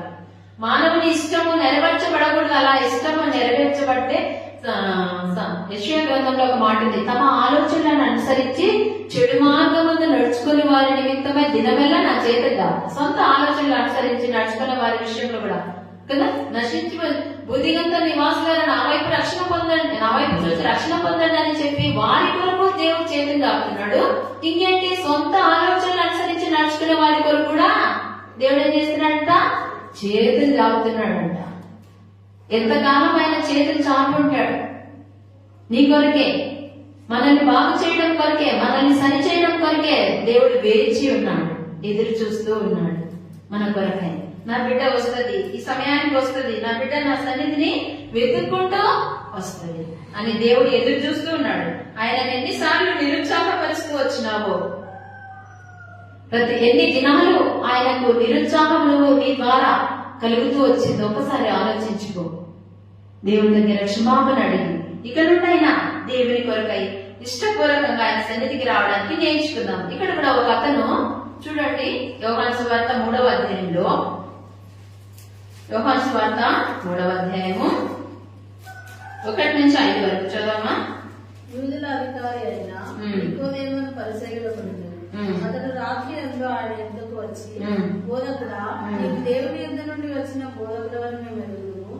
దేవుడు అతనికి తోడై ఉంటేనే గాని నువ్వు చేసిన సూచక క్రియలను ఎవడనూ చేయలేడని ఆయనతో చెప్పాడు. అందుకు యేసు అతనితో, ఒకడు కొత్తగా జన్మించితేనే కాని అతడు దేవుని రాజ్యాన్ని చూడలేడని నీతో నిశ్చయంగా చెబుతున్నాను. అందుకు నికోదేము, ముసలివాడైన మనుషుడు ఎలా జన్మింపగలడు? రెండవ మారు తల్లి గర్భమందు ప్రవేశించి జన్మింపగలడా అని ఆయన అడుగుగా, యేసు ఇట్లనను, ఒకడు నీటి మూలంగాను ఆత్మ మూలంగాను జన్మించితేనే గాని దేవుని రాజ్యంలో ప్రవేశింపలేడని నీతో నిశ్చయంగా చెబుతున్నాను. చూడండి, ఈ వ్యక్తి ఎవరంట? అధికారి కదా, పరిచయుడు. పరిచయుడు అంటే ధర్మశాస్త్రం అంతా తెలిసిన వాడంటే, వాక్యం తెలుసు, ప్రార్థన తెలుసు, దేవుని మందిరానికి వెళ్ళాలని తెలుసు, అన్ని తెలిసినా కూడా ఎప్పుడు వచ్చినట్టు అయినా రాత్రి. మనుషులకు కనపడొద్దు, వాళ్ళు ఏమనుకుంటారో. ఇప్పుడు మనం కూడా చాలా మంది ఏం చేస్తారంటే, అయ్యో తొందర ఈమె ముందే పోయింది, వాళ్ళు ఏమనుకుంటారు, వీళ్ళు ఏమనుకుంటారు అంటే దేవుడు ఏమనుకుంటున్నాడు నీకు అర్థం కాదా? దేవుడు ఎంత బాధపడుతున్నాడు అన్న విషయం నీకు అర్థం కాదా? మనుషుల గురించిన ఆలోచన, చింతన నీకుందే దేవుడు ఎంత బాధపడుతున్నాడా, దుఃఖపడుతున్నాడన్న ఆలోచన మనకు కలగట్లేదు. నికోదేము కూడా అధికారి అయింది కూడా ప్రజలకు భయపడి రాత్రిలో పోయిండు. రాత్రి జాములో వెళ్లి యేసున్నాడు. మంచి ఆలోచన, ఆయనకు వచ్చిన ఆలోచన ఏంటంటే నిత్య జీవం పొందుకోవాలనే ఆశ ఉంది. కానీ ఎప్పుడు వస్తున్నాడంట? మనం కూడా మనకిష్టమైన సమయంలో, మనకిష్టమైనటువంటి టైంలో మనం రావడం మొదలు పెడుతున్నాం. కానీ అతను పొందుకున్నాడమ్మా నిత్య జీవాన్ని? పొందుకోలేకుండానే వెళ్ళిపోతూ వచ్చినాడు. ముఖం చిన్నపుచ్చుకొని వెళ్ళిపోయినాడు. ఆశతో వచ్చిన ఆయన నిరుత్సాహంతో వెళ్ళిపోతున్నాడు. మన జీవితంలో కూడా దేవుని మందిరానికి వచ్చే విషయంలో ఆశతో మనం రాకపోతే మనం ఆత్మీయంగా ఆహారాన్ని పొందుకోలేము, ఆ వాక్యం మనకు సంతోషం కలగదు, నిరుత్సాహంగానే వెళ్ళిపోతాం. ఎట్లా వచ్చినామో అట్లానే వెళ్ళిపోతాం కదా. ఏ హృదయంతో వచ్చినామో అదే హృదయంతో వెళ్తాం. దేవుని వాక్యంలోని ఆనందాన్ని, ఆ యొక్క తీపిదనాన్ని మనం పొందుకోలేము. ఆయన వాక్యంలోని సారాంశాన్ని మనం పొందుకోవాలంటే ఆశతో, ఆసక్తితో దేవుని సన్నిధికి వచ్చినప్పుడు మాత్రమే దాన్ని మనము, ఇప్పుడు అరటిపండు ఉంది, దాన్ని తింటేనే దాని రుచి ఏంటో తెలుస్తుంది. పచ్చిగుంది, చప్పగుంది, తీయగుంది అన్న విషయం ఎట్లా తెలుస్తుందమ్మా? తింటేనే తెలుస్తుంది. దేవుని వాక్యాన్ని మనం వింటే ఏ మనసుతో వినాలి? మంచి మనసుతో వినాలి దేవుని వాక్యాన్ని. హృదయంలో కపటము, వేషధారణ, ద్వేషము, పగ ఉంచుకొని దేవుని సన్నిధికి వస్తే నీకు ఆ వాక్యములోని అర్థము, సారాంశం నీకు అర్థము అవ్వదు. జీవితంలో దాన్ని అర్థం చేసుకోలేము. కాబట్టి దేవుని సన్నిధికి వచ్చినప్పుడు మన హృదయం ఎలా ఉండాలంటే కల్మషం లేనిదిగా, పవిత్రమైన హృదయంతో ఆయన దగ్గరికి రావాలి. అప్పుడే ఆ వాక్యము మనకు చక్కగా అర్థమవుతుంది. ఈ నికోదేము వచ్చినాడు కానీ ఆయన మనసులో ఏంటంటే నేను అధికారిని, వాళ్ళు చూస్తే ఏమనుకుంటారు, వీళ్ళు చూస్తే ఏమనుకుంటారు. అంతేకాదు ఆయన ధనవంతుడు అంట, నెక్కిది ధనవంతుడు. దేవుని రాజ్యం కావాలంటే, దేవుడు కావాలంటే దేవుడు వేటిని వదులుకోమంటాడో అవి వదులుకోవడానికి సిద్ధంగా ఉండాలి. అదే నిజమైన క్రైస్తవ జీవితం. లేదు నేను ఇట్లనే ఉంటా కానీ నువ్వు కావాలి, నేను కావాలంటే అది కుదరని పని. దేవుడు కావాలంటే కొన్ని వదులుకోవాలి మనం. ఆ యొక్క అబ్రహాముతో కూడా దేవుడు ఏమన్నాడంటే, నువ్వు లేచి నీ దేశాన్ని, నీ బంధువులను, నీ తండ్రి ఇంటిని విడిచిపెట్టి నేను నీకు చూపించే దేశానికి రమ్మన్నాడు. అవన్నీ వదిలిపెట్టిన తర్వాతనే దేవుని యొక్క ఆశీర్వాదాన్ని ఆయన పొందుకుంటూ వచ్చినాడు. మన జీవితంలో కూడా మన అంతరంగంలో చాలా ఉన్నాయి దేవునికి అయిష్టకరమైనవి. వాటిని వదులుకోకుండా మనం దేవునిలో ఉన్నాము అంటే అది నీ భ్రమయే. దేవుని ఇచ్చే ఆనందాన్ని, సంతోషాన్ని, దేవుని బిడ్డల ఆనందం ఎలా ఉంటది? పరలోకపు ఆనందం. పరలోకంలో ఉన్నట్టుగా ఫీలింగ్ వస్తుంది దేవుడి మందిరానికి వచ్చినప్పుడు, దేవుడి బిడ్డలతో కలిసినప్పుడు. మన హృదయం కలుస్తుందా? ఒకరి హృదయం ఒకరి కలవగలుగుతుందా? లేదు. నీ హృదయం దేవుని ఎదుట సరిగా లేదు కాబట్టి దేవుని విషయంలో పాలు పంపులు లేవంటాడు. ఎవరు? ఆ సీమోను గారడి వస్తాడు. గారడి వాడైన సీమోను వచ్చి పేతురు దగ్గర, పేతురు చేతులు పెట్టి ప్రార్థన చేసిన వాళ్ళందరికీ పరిశుద్ధాత్మ వస్తుంటే ఆయన వచ్చి డబ్బు తీసుకొస్తాడు. డబ్బు తీసుకొచ్చి, ఈ డబ్బు తీసుకొని నాకు కూడా ఆ వరం ఇయ్యనంటే నీ హృదయం దేవుని ఎదుట సరిగా లేదు, అందుకనే దేవుని విషయంలో నీకు పాలు పంపులో లేవు. హృదయం సరిగా లేకుండా, హృదయంలో కపటం, వేషధారణ పెట్టుకొని దేవుని దగ్గరికి వస్తే దేవుని సన్నిధిలో దేవుడిచ్చే ఆనందము, సంతోషాన్ని మనం అనుభవించలేము. హృదయం నిండా ఏముండాలంట? నిన్న కూడా చూస్తూ వచ్చాను, నీ కీర్తితోను నీ ప్రభావ వర్ణనతోను దినమంతా నా నోరు నిండి ఉంది ప్రభు అంటున్నాడు కీర్తనకారుడు కదా. మన నోట్లో అలా ఉన్నాయా? దేవుడి గురించిన కీర్తనలు, పాటలు మన జీవితంలో, మన నోట్లో ఉండగలుగుతున్నాయా? చూడండి, నికోదేము ఎంత దౌర్భాగ్యకరమైన పరిస్థితి. ఆశతో వచ్చిన మంచి ఆశ, మంచి తలంపు, ప్రతి మానవుడికి కావలసినటువంటి కోరికనే అది. మారుమనసు పొందాలా, నిత్య జీవం పొందుకోవాలా, పరలోక రాజ్యము కావాలని ఆశతో వచ్చినాడు, పొందుకోలేకుండా పొందు వచ్చినాడు. మన జీవితంలో బాప్తిసం తీసుకున్నాం, మారుమనసు పొందినాం, ఇంకా పరలోకానికి రాజ్యం వారసులం అనుకుంటున్నాం. కానీ క్రియలు లేని విశ్వాసము వృథము.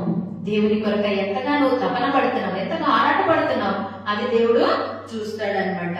చూడండి, నికోదేము ఎంత భయంకరమైన పరిస్థితి ఎంత అనుభవిస్తూ వచ్చినాడు. అయితే యేసుక్రీస్తు ప్రభు ఇంకో మాట చెప్తున్నాడు చూడండి, స్వయంగా 18వ అధ్యాయము మత్తయి సువార్త 18:3 వచనం. మనం బుద్ధిమంతులుగా ఉండాలంటే, దేవుని రాజ్యంలో మనం స్వతంత్రించుకోవాలంటే, దేవుని రాజ్యంలో మనం ప్రవేశించాలంటే మన జీవితం ఎలా ఉండాలంట? మార్పు నుండి బిడ్డల వంటి వారైతేనే గాని పరలోక రాజ్యంలో ప్రవేశించాలని మీతో నిశ్చయంగా చెప్తున్నాను. మనం ఏం చేయాలంటమ్మా? మార్పు నుండి బిడ్డల వంటి వారు. బిడ్డలంటే పసిపిల్లలు. వాళ్ళు చూడండి, వాళ్ళు కూడా గొడవ పడతారు, కానీ కపట మనసులో ఉంచుకోరు. వెంటనే ఇప్పుడు కొట్టుకోనంటారు, మళ్ళీ వెంటనే మాట్లాడుతూ ఉంటారు. కానీ మన జీవితంలో ఎంత కాలమైంది, సంవత్సరాల కొద్దీ మాట్లాడకుండా, ఒక వ్యక్తితో సమాధానం లేకుండా దేవుని ఆరాధిస్తారు, గంటల తరబడి ప్రార్థన చేస్తారు. దేవునికి అంగీకారం అది కాదు. నీ హృదయం సరిగా లేదు అంటాడు. మార్పు నందాల, మార్పు నంది మనం బిడ్డల వంటి వారం అయితేనే అలాంటి వారు బుద్ధిమంతులు. మార్పు నందాలి, మారు మనసు పొందాలి, మన జీవితం మార్చబడాలి. దేవుడు మాట్లాడుతున్నప్పుడు మనం సరి చేసుకుందాం. కాబట్టి మార్పు నంది బిడ్డల వంటి వారం అయితేనే ఆ పరలోక రాజ్యంలో ప్రవేశం మనకుంటుంది. ఆ పరలోక రాజ్యాన్ని మనం చూస్తాము, లేకపోతే విడిచిపెట్టబడతాము ఈ లోకంలోనే. కాబట్టి జాగ్రత్త పడదాం. మన దేవుడు, మన తండ్రి, మన రక్షకుడు, మన విమోచకుడు మనతో మాట్లాడుతున్న మాటలు ఏందో మనం లక్ష్యం ఉంచుదాం. ఆయన మాటని శ్రద్ధగా వినడానికి నేర్చుకుందాం. ఆయన మాట విని, నా మాట విని వాటి చొప్పున చేయు ప్రతివాడు బండ మీద తన ఇల్లు కట్టుకుని నా బుద్ధిమంతుని పోలి. మనం బుద్ధిమంతులంగా, జ్ఞానవంతులంగా ఉండాలంటే మనం మార్పు పొందాలి. ఆ నికోదేములాగా పోగొట్టుకోవద్దు. దేవుని రాజ్యాన్ని, నిత్య జీవాన్ని పోగొట్టుకోకుండా జాగ్రత్త పడదాం. మనలో ఆయన అయితే ధనాశ ఉంది, ఆయనకు ధనం విస్తారంగా ఉంది కాబట్టి ధనాన్ని వదులుకోవడం ఇష్టం లేదు. మన జీవితంలో కూడా దేవుని కొరకు వదులుకోకుండా ఏవైనా నువ్వు గట్టిగా పట్టుకుంటే ఈ లోక సంబంధమైనవి, అవి పరలోక రాజ్యానికి మనల్ని తీసుకొని వెళ్ళాలి. ప్రభు కొరకై వాటిని వదులుకుంటే దేవుడు తిరిగి దాన్ని సమకూరుస్తాడు. కాబట్టి ఆ రీతిగా నిజమైన బుద్ధిమంతులుగా ఉండడానికి ప్రభు మనకు సహాయం చేయగాక. రెండవదిగా, ఎవరి బుద్ధిమంతులు? మారు మనసు పొందేవారు, మారు మనసు పొంది ప్రభుని అంగీకరించి ఆ మాట ప్రకారం జీవించే వాళ్ళు బుద్ధిమంతులు. రెండవదిగా చూడండి, సామెతల గ్రంథం 14వ అధ్యాయము 1వ వచనం. సామెతలు 14:1. జ్ఞానవంతురాలు తన ఇల్లు కట్టును, మూఢురాలు తన చేతులతో తన ఇల్లు కూడా కట్టును. చూడండి, జ్ఞానవంతురాలు అంటే బుద్ధిమంతురాలు అని. బుద్ధిమంతురాలు ఏం చేస్తుంది? తన ఇల్లును కట్టుకుంటారు. అంటే బుద్ధిమంతులు తమ కుటుంబాన్ని ఏం చేస్తారంటే కట్టుకుంటారు. తన భర్తను, పిల్లల్ని దైవికమైన మార్గంలో నడిపించడానికి ప్రయాసపడతారు. బుద్ధిహీనురాలైతే ఏం చేస్తుంది? తన చేతులతో అక్కడ పోదు, వాళ్ళతో ఉండదు, అది చేయదు, ఇచ్చలేదు, ఆటంకపరిచే తల్లులుగా ఈ దినాల్లో కూడా చాలా మంది ఉన్నారు. దేవుని ఇంటికి, నీ కుటుంబానికి ఆశీర్వాదం రావడానికి ప్రతి స్త్రీ ప్రయాసపడాలి. బుద్ధిమంతురాలు ఏం చేస్తుందంటమ్మా? తన ఇల్లు కట్టుకుంటుందంట. తన బిడ్డల ప్రవర్తనను కనిపెడతా ఉంటదంట. 31వ కీర్తనలో కూడా సామెతల్లో ఉంది కదా.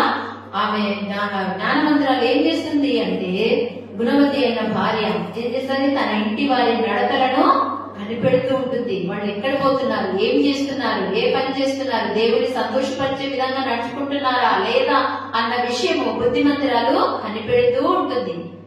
తన ఇంటి వారి నడతలను కనిపెట్టే స్త్రీ బుద్ధిమంతురాలు అని దేవుని వాక్యము చెప్తుంది. అయితే బుద్ధిహీనురాలు ఏం చేస్తుందంట? ఎటుపోతే ముందులని పట్టించుకోకుండా తనే తింటూ త్రాగుతూ ఇష్టానుసారంగా జీవిస్తూ దేవుడు లేకుండా ఈ లోకమే శాశ్వతం అనుకోని సుఖభోగములందు ఆశ కలిగి జీవించే స్త్రీ బుద్ధిహీనురాలు. తన కుటుంబాన్ని నష్టపరుచుకునేదిగా ఉంది అనమాట. కాబట్టి చాలా మంది ఏం చేస్తారంటే భక్తి గల వాళ్ళం అని చెప్పుకుంటారు, కానీ ఆ యొక్క కుటుంబాన్ని ఏం చేస్తారు? భక్తిలో నడిపించుకోవడం లేకుండా ఉంటారు. అలాంటి వారు బుద్ధిహీనుడని దేవుడి వాక్యము సెలవిస్తుంది. భయంకరమైన పాపం విస్తరించిన దినాల్లో కూడా ఒక అతను తన కుటుంబాన్ని కాపాడుకుంటూ వచ్చాడు. దేవుని కొరకే కాపాడినాడు. ఎవరు ఆ వ్యక్తి? చాలా సార్లు ఆయన గురించి విన్నాము. నోవాహు. చూడండి, ఆదికాండము 6వ అధ్యాయము 22వ వచనం. ఆదికాండము 6. నోవాహు భయంకరమైన పాపం విస్తరించిన దినాల్లో కూడా నోవాహు తనతో పాటు తన కుటుంబాన్ని కాపాడుకుంటూ వచ్చినాడు. 6వ అధ్యాయము 22వ వచనం. నోవాహు అట్లా చేశాడు, దేవుడు అతనికి ఆజ్ఞాపించిన ప్రకారం యావత్తు చేశాడు. తన కుటుంబాన్ని కాపాడుకోవడానికి కారణం ఏంటంటే నోవాహు దేవుడు చెప్పినట్టుగా చేశాడు. అంటే దేవుని మాట విన్నాడు కాబట్టి తన కుటుంబాన్ని తను ఏం చేసిందో కాపాడుకున్నాడు. దేవుడు చెప్పిన వెంటనే కుమారులకు చెప్పిన, ఎంతమంది కుమారులమ్మా? 3 కుమారులతో చెప్పినాడు. దేవుడు ఇలా చెప్పినాడు, వర్షం కురిపిస్తాడంట. ఇంకా ఆ దినాల్లో అసలు నిరీక్షణే, వర్షం అంటే ఏదో తెలియదు, అయినా కూడా నమ్మినాడు. దేవుడి మాటను నమ్మినాడు. ఈ దినాల్లో మనకు ప్రూఫ్ చాలా మంది ఉన్నారు. కొన్ని జీవితాలు మనకు ఎదురుగా కనబడుతున్నాయి కదా. వాళ్ళ జీవితంలో ఇలా జరిగింది, ఇలా జరిగింది, ఇలా జరిగింది, ఇలా చేసింటే దేవుడు అని చూస్తున్నాం, వింటున్నాము, ఆయన మనలో నమ్మకత్వము కలగట్లేదు. దేవుని మాట మీద ఆశగా వదులుకుంటున్నాం, దేవుని మాట నమ్మలేకపోతున్నాం. నీవు నమ్మిన ఎడల దేవుని మహిమ చూస్తావని మాటతో దేవుడు సెలవించింది. మనం నమ్మితేనే దేవుడు గొప్ప కార్యం మన ఎడల జరిగిస్తాడు. అపనమ్మకం ఉన్న చోట దేవుడు ఏ కార్యమో చేయడు అనమాట. చూడండి, అదే 7వ అధ్యాయము 5వ వచనంలో కూడా, ఆదికాండం 7వ అధ్యాయం 5వ వచనం. తనకు యెహోవా ఆజ్ఞాపించిన ప్రకారము నోవాహు యావత్తు చేశాడు. చూడండి, ఎన్ని ఆజ్ఞలు దేవుడు ఆజ్ఞాపిస్తున్నాడు. ఆజ్ఞాపించినామంటే చెప్తున్నాడు. దేవుడు నోవాహుతో చెప్తున్నాడు, ఏదైతే చెప్పినాడో. చూడు, వర్షం కురిపిస్తాను, 40 రాత్రులు 40 పగుళ్ళు. కాబట్టి నీ ఇంటి వారి కొరకు, నీ కొరకు ఓడను తయారు చేసుకో. ఎందుకు ఆ మాట చెప్పినాడు? నీతిమంతుడిగా ఉన్నాడు. ఆయన ప్రవర్తన దేవునికి ఇష్టకరంగా ఉంది. నీతిమంతుల్ని కీడు నుండి తప్పిస్తాడు ఆయన. అంతా లోకమంతా నాశనం చేయబోతున్న ఆయన నీతిమంతుడైన నోవాహు కుటుంబాన్ని కాపాడు. మనం అంటాం, దేవుడు అన్యాయస్తుడు, నేను బాగా మందిరాడిపోతున్నా, బైబిల్ చదువుతున్నా, నా పిల్లలు అన్ని చేస్తున్నారు, అయినా మా ఇంట్లో కీడుంది అంటారు. అది మనం చేసుకున్న తప్పిదములను బట్టి, మన క్రియలను బట్టి మనం తీసుకున్నది. కానీ దేవుడు ఎప్పుడు కూడా ఇష్టపూర్వకంగా ఎవరిని ఆయన బాధపరచడు, హృదయపూర్వకంగా ఆయన ఎవరిని బాధపరచాడని యోగ గ్రంథంలో చూస్తాం. కాబట్టి బాధ వస్తుంది అంటే మన క్రియల్ని బట్టి, మన చేష్టలను బట్టి, మన ప్రవర్తనను బట్టి వస్తాయి. అంతేగాని దేవుడు మన దేవుడి ద్వారా కలిగినది కాదు. ఈ యొక్క నోవాహుకు దేవుడు చెప్పినట్టుగా ఓడను తయారు చేసుకో అన్నప్పుడు తన బిడ్డలతో చెప్పినాడు. అందరు కుటుంబం అంతా కలిసి ఓడను తయారు చేసుకుంటూ వచ్చినాడు. యెహోవా తనకు ఆజ్ఞాపించినట్లుగా దేవుడు మనకు ఎన్ని ఆజ్ఞలు ఇస్తున్నాడు. మొట్టమొదటి ఆజ్ఞ ఏంటి? దేవుడు మోషేకి ఇచ్చినటువంటి ఎన్ని ఆజ్ఞలు ఇచ్చినాడమ్మా? 10 ఆజ్ఞలు. మొదటి ఆజ్ఞ ఏంటి? మొదటి ఆజ్ఞ చెప్పండమ్మా. ఆజ్ఞలు కూడా తెలియకపోతే ఎట్లా? విశ్వాసులు మనము ఎన్ని సంవత్సరాల విశ్వాసులము? ఈ దేవుడైన యెహోవా అని అంటున్నారు కానీ ఏం చెప్పలేదు దేవుడు.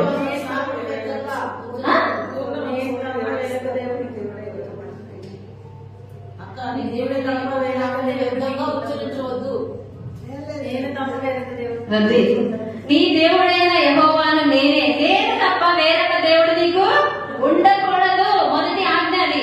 పైన ఆకాశం అంతే గాని, క్రింద భూమి అంతే గాని, భూమి కింద నీళ్ళైతే గాని దేని రూపాన్ని చేసుకోవద్దు, వాటి ఎదుట సాగిలపడవద్దు అని దేవుడు సెలవిస్తున్నాడు. అది మొదటి ఆజ్ఞ. ఆయనే మనకు దేవుడుగా ఉండాలి, ఆయనే మనకు ప్రభువుగా ఉండాలి మన జీవితానికి వ్యక్తిగతంగా. దేవుడి తర్వాతనే ఏదైనా భర్త అయినా, పిల్లలైనా, ఇరుగు పొరుగువారైనా, బంధువులైనా అందరూ ఎవరైనా సరే దేవుడి తర్వాతనే ఉండాలి.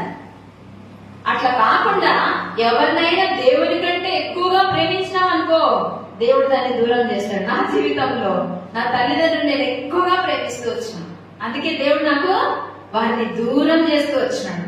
దేవుని కంటే ఎక్కువ దేన్ని ప్రేమించకూడదు, దేన్ని ప్రేమిస్తామో దాన్ని దేవుడు దూరం చేస్తాడు. బహు జాగ్రత్తగా ఉండాలి. ఆయన చెప్పిన మొదటి ఆజ్ఞ అదే, ఇశ్రాయేలు ప్రజలకు నేను తప్ప వేరొక దేవుడు నీకు ఉండకూడదు. ఆయన మనకు దేవుడు, ఆయనే మనకు రక్షకుడు, ఆయనే మన ఊపిరి, మన ప్రాణము ఆయనే. కాబట్టి ఆయననే మనము ముందుగా పెట్టుకొని జీవించాల. అంతేకాదు నోవా గురించి చూడండి. అపోస్తులైన పౌలు హెబ్రీయులకు రాసిన పత్రిక 11వ అధ్యాయము 7వ వచనం. 11వ అధ్యాయము 7వ వచనం. విశ్వాసమును బట్టి నోవాహు అది వరకు చూడని సంగతులను గూర్చి దేవుని చేత హెచ్చరింపబడి భయభక్తులు గలవాడై తన ఇంటి వారి రక్షణ కొరకు ఒక ఓడను సిద్ధం చేసెను.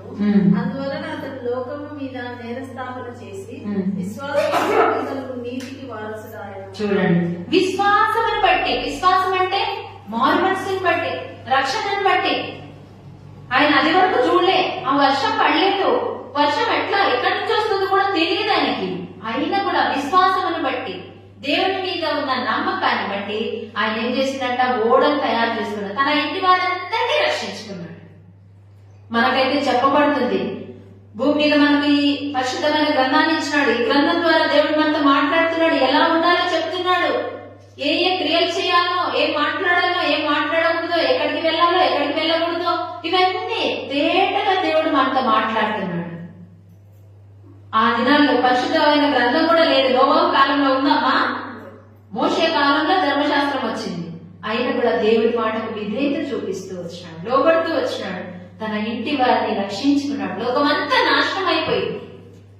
వాళ్ళ కళ్ళారా చూస్తున్నారు, శవాలు కొట్టుకొని పోతున్నాయి, బుడదలో ఇరుక్కుపోయినాయి, ఎన్ని శవాలు. ఆ యొక్క లోకమంతా కూడా జీవం కలిగిన, ఊపిరి కలిగిన ప్రతి ప్రాణి కూడా నశించిపోతూ వచ్చింది, చనిపోతూ వచ్చినారు.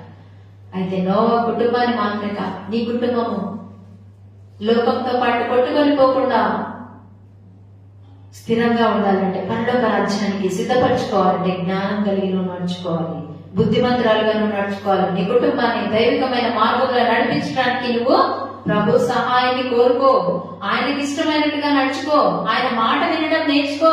ఆయన ఏం చెప్తున్నాడో గ్రహించు. నాకు అర్థం కావట్లేదు ప్రభా నీ మాటను గుర్తుపట్టే చెవులు నాకు దయచే ప్రభా అని ప్రార్థన చేసుకో. ఆయన ఏం చెప్తున్నాడో నీకు అర్థమవుతుంది. కాబట్టి ఆ యొక్క సౌలుతో మాట్లాడినాడు దేవుడు, తన జీవితాన్ని మార్చినాడు. ఆయన మాట వినడం మనము నేర్చుకోవాలి. నోవహు దేవుని మాట విని ఓడను తయారు చేసుకుని తన ఇంటి వారిని రక్షించుకున్నాడు. ఆయనే నిజమైన బుద్ధిమంతుడు. బుద్ధిమంతులు ఏం చేస్తారమ్మా, తమ కుటుంబాన్ని ఏం చేస్తారు, కాపాడుకుంటారు, తమ కుటుంబాన్ని ఆత్మీయంగా కట్టుకుంటారు. మొట్టమొదటిగా ఎవరు బుద్ధిమంతులు? మారు మనసు పొందినటువంటి వాడు, దేవుని మాట విని జీవితము మార్చుకున్నటువంటి వాడు బుద్ధిమంతుడు. రెండవది కుటుంబాన్ని కట్టుకునేవారు బుద్ధిమంతుడు. తర్వాత మూడవది చూడండి, అదే చూడండి, ఇంకా ఇంటి వారిని మనము సంరక్షించుకోవాలి. 1 తిమోతి 5వ అధ్యాయం 8వ వచనం చివరిగా. 1 తిమోతి 5వ అధ్యాయం 8వ వచనం. ఎవడైనా స్వకీయులను విశేషముగా తన ఇంటి వారిని సంరక్షింపకపోయిన యెడల వాడు విశ్వాసం త్యాగం చేసిన వాడై అవిశ్వాసి కన్నా చెడ్డవాడై ఉండును. చూడండి, ఇంటి వారిని సంరక్షింపకపోతే, చాలా మంది ఇంట్లో సరిగా ఉండరు కానీ దేవుని మందిరానికి వచ్చి పెత్తనాలు చేస్తారు కదా. ఇంటిలో తన పిల్లల్ని గాని భార్య గాని ఎవరు కూడా వాళ్ళ మాట వినరు, కానీ దేవుని మందిరంలో చలామణి అవుతూ ఉంటారు. అంత వాళ్ళ ప్రకారమే జరగాలని చూస్తూ ఉంటారు కదా. ఇలా కాదు, ఇక్కడ తిమోతిలకు రాసిన పత్రిక 5వ అధ్యాయం 8వ వచనంలో ఏముందమ్మా చదువు. ఎవడైనను స్వకీయులను సొంత వారిని విశేషముగా తన ఇంటి వారిని సంరక్షింపకపోయిన యెడల వాడు విశ్వాసం త్యాగం చేసిన వాడై అవిశ్వాసి కన్నా చెడ్డవాడై ఉండును. సొంత వాళ్ళని ఇంటి వారిని సంరక్షించకపోతే వాళ్ళు ఎలాంటి వారంటే అవిశ్వాసి కన్నా చెడ్డవాడంట. ఎవరు చెప్తున్నారు? దేవుడు చెప్తున్నాడు. దేవుని మాట ఇది, పరిశుద్ధ గ్రంథంలో వ్రాయబడినటువంటి మాట. మనం నిజమైన విశ్వాసులుగా ఉన్నామా? మన కుటుంబాన్ని సంరక్షించుకుంటున్నామా? మన కుటుంబాన్ని దేవుని ఇష్టకరంగా నడిపించుకోగలుగుతున్నామా? దేవుడికి ఇష్టమైనట్టుగా మన జీవితాన్ని మనం కట్టుకోవాలి, మన కుటుంబాన్ని మనం కట్టుకోవాలని దేవుడు మరొకసారి హెచ్చరిక చేస్తున్నాడు. బుద్ధిమంతులుగా దేవుని మాట విని మన కుటుంబాన్ని నోవాహు కట్టుకున్నట్టుగా కట్టుకోవటానికి దేవుడు మనకు సహాయం చేయుగాక. మూడవదిగా చూడండి, తన స్థితిని గుర్తించేవాడు, తర్వాత దేవుని మహిమను గ్రహించేవాడు. అంటే నేను ఏ స్థితిలో ఉన్నాను, నా జీవితం ఏంటి, నా బ్రతుకేంటి అని గ్రహించేవాడు. తర్వాత దేవుని యొక్క మహిమను, దేవుని గొప్పతనాన్ని ఎవరైతే గ్రహిస్తాడో వాడు బుద్ధిమంతుడు. అర్థమైనా? మన స్థితి ఏంటో, మన స్థితిని గుర్తించి తర్వాత దేవుని యొక్క మహిమను గ్రహించేవాడు బుద్ధిమంతుడు, నిజమైన బుద్ధిమంతుడు. ఎవరు చూడండి, లూకాసు వార్త 15వ అధ్యాయంలో, లూకాసు వార్త 15వ అధ్యాయము 15-11 వచనం. మరియు ఆయన ఇట్లనెను, ఒక మనుషునికి 2 కుమారులు ఉండేది. వారిలో చిన్నవాడు తండ్రి ఆస్తిలో నాకు వచ్చి భాగమని తన తండ్రిని అడుగగా అతడు వారికి తన ఆస్తిని పంచిపెట్టాడు. ఇది తెలుసు మనకు. తప్పిపోయిన కుమారుడి విషయంలో ఒక తండ్రికి 2 కుమారులు ఉన్నారంట. తండ్రి ఆస్తిపరుడు, చాలా ధనవంతుడు. అయితే చిన్న కుమారుడు ఏం చేసినట్టే స్వతంత్రతను కోరుకున్నాడు. తండ్రి ఇంటిలో ఉన్నటువంటి ఆ యొక్క కట్టుబాట్లు ఆయనకి ఇష్టం లేదు, క్రమశిక్షణ ఆయనకి ఇష్టం లేదు. ఇష్టానుసారంగా జీవించాలి, ఇష్టానుసారంగా ప్రవర్తించాలని దేవుని ఇంటిలో ఉన్నటువంటి, లేకపోతే తండ్రి ఇంటిలో ఉన్న కట్టుబాట్లకు లోబడడం ఇష్టం లేదు. నా ఆస్తి నాకు పంచిపెట్టే, నేను దూరంగా వెళ్లిపోతానని చెప్పేసి ఆస్తిని తీసుకుని వెళ్లిపోతూ వచ్చినాడు. వెళ్లిపోయిన అతను బాగుపరచబడిందా? బాగైపోయిందా? తండ్రి ఇంటిని విడిచిపెట్టిన వారు ఎవరు బాగుపడలేరు. తండ్రి ఇంటిలో శిక్ష ఉంటది, గద్దెంపులు ఉంటాయి. అయినా కూడా వాటిని సహించుకొని ఉంటే బుద్ధిమంతుడుగా తయారవుతాడు ఆ కుమారుడు.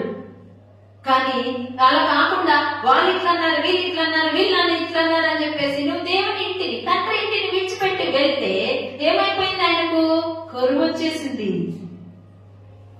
కదా. చూడండి 17వ వచనము. అయితే బుద్ధి వచ్చినప్పుడు వాడు, నా తండ్రి యొద్ద ఎంతో మంది కూలి వాళ్ళకు అన్నం సమృద్ధిగా ఉన్నది, నేనైతే ఇక్కడ ఆకలికి చచ్చిపోవచ్చున్నాను. నేను లేచి నా తండ్రి యొద్దకు వెళ్ళి చాలు. చూడండి 16వ వచనంలో, వాడు పందులు తిని పొట్టుతో తన కడుపు నింపుకొని ఆశపడరు గాని ఎవరిలో వానికి ఏమీ ఇయ్యలేదు. చూడండి, తండ్రి ఇంటికి విడిచిన వాడు ఇప్పుడు ఒకవేళ వాడు డబ్బంతా తీసుకొని పోయిండు, మంచిగా డబ్బులు ఉన్నంత వరకు జల్సా చేసిండు. డబ్బులు ఎంతకాలం ఉంటాయా? తింటా కూర్చొని తింటా అంటే కొండలైనా కరిగిపోతాయంట కదా. ఈయన తీసుకున్న పోయిన డబ్బంతా ఏమైపోయింది? ఖర్చు అయిపోయింది. ఆ డబ్బంతా ఖర్చు అయిపోయిన తర్వాత వాడు పందుల పొట్టు తినడానికి అక్కడికి వెళ్ళినాడు. ఆకలి అవుతుంది. ఒకవేళ అడుక్కొని తమ్మకపోతే ఏమంటారు? ఏ బుద్ధి లేదా, అది యువనస్తుడివి, కష్టపడి పని చేసుకోకూడదు, ఎవరైనా ఇస్తారా? ఎవరు కదా. కొన్నిసార్లు సేమ్ గా ఫీల్ అయిపోతారు, అయ్యో వాళ్ళ దగ్గర పోయి అడిగితే ఏమనుకుంటారు అని. తండ్రి ఇంటిని ఇచ్చిన వారికి కరువు వస్తుంది, దేవుని ఆశీర్వాదం ఉండదు. తండ్రి ఇల్లు అంటే దేవుని మందిరమే. దేవుని మందిరాన్ని విడిచిపెట్టి వెళ్ళకూడదు. అలా వెళ్లితే నష్టం మనకు కలుగుతుంది. దేవుని ఇంటిలో బాధలుంటాయి, శ్రమలుంటాయి, గద్దెంపులుంటాయి, ఆదరణ దొరుకుతుంది. కాబట్టి దేవుని ఇంటిలోనే క్షేమము, భద్రత ఉంటుంది. ఆ ఇంటిని ఇచ్చిపెడితే మనకు నష్టం కలుగుతుంది. ఈ వ్యక్తి అలా వెళ్ళినాడు, అందులో పొట్టు తినడానికి కూడా ఆ స్థితికి వచ్చినాడు. నీచమైన బ్రతుకు వచ్చింది. దేవుని విడిచిపెట్టిన వారి గతి అలానే ఉంటది, నీచమైన బ్రతుకు. దేవుని మందిరాన్ని విడిచిపెట్టిన వారి బ్రతుకు నీచమైనదిగా తయారవుతుంది. ఎందుకంటే మనకు సాదృశ్యంగా మనకు బుద్ధి కలగడానికి రాయబడినటువంటి మాటలు అక్కడ జరిగిన సంగతులు దేవుడు రాయించి పెట్టిండు పరిశుద్ధాత్మ దేవుడు. వాటిని చూసి మనం బుద్ధి తెచ్చుకోవాలంట, అందుకే రాసి పెట్టినాడు. కాబట్టి ఆ యొక్క కుమారుడు మళ్ళీ ఏం చేసింది? 20వ వచనం చూడండి. వాడు ఇంత దూరంగా ఉన్నప్పుడు తండ్రి వారిని చూసి, క్షమించండి 18వ వచనం. నేను లేచి నా తండ్రి యొద్దకు వెళ్ళి, తండ్రి, నేను పరలోకమునకు విరోధంగాను మీ ఎదుటను పాపం చేశాను. ఇది గ్రహించినాడు. నేను పాపం చేసినాను, నేను తప్పు చేసినాను. ఎవరికి విరోధంగా? తండ్రికి విరోధంగా, దేవునికి విరోధంగా నేను తప్పు చేసినానని గ్రహించినాడు. అదే అలాంటి గ్రహింపు కలిగినటువంటి వ్యక్తి బుద్ధిమంతుడు. ఆ గ్రహింపు రావాలి. లేదు నేను బాగున్నాను అని అనుకుంటే నష్టంలోకే వెళ్ళిపోతాను.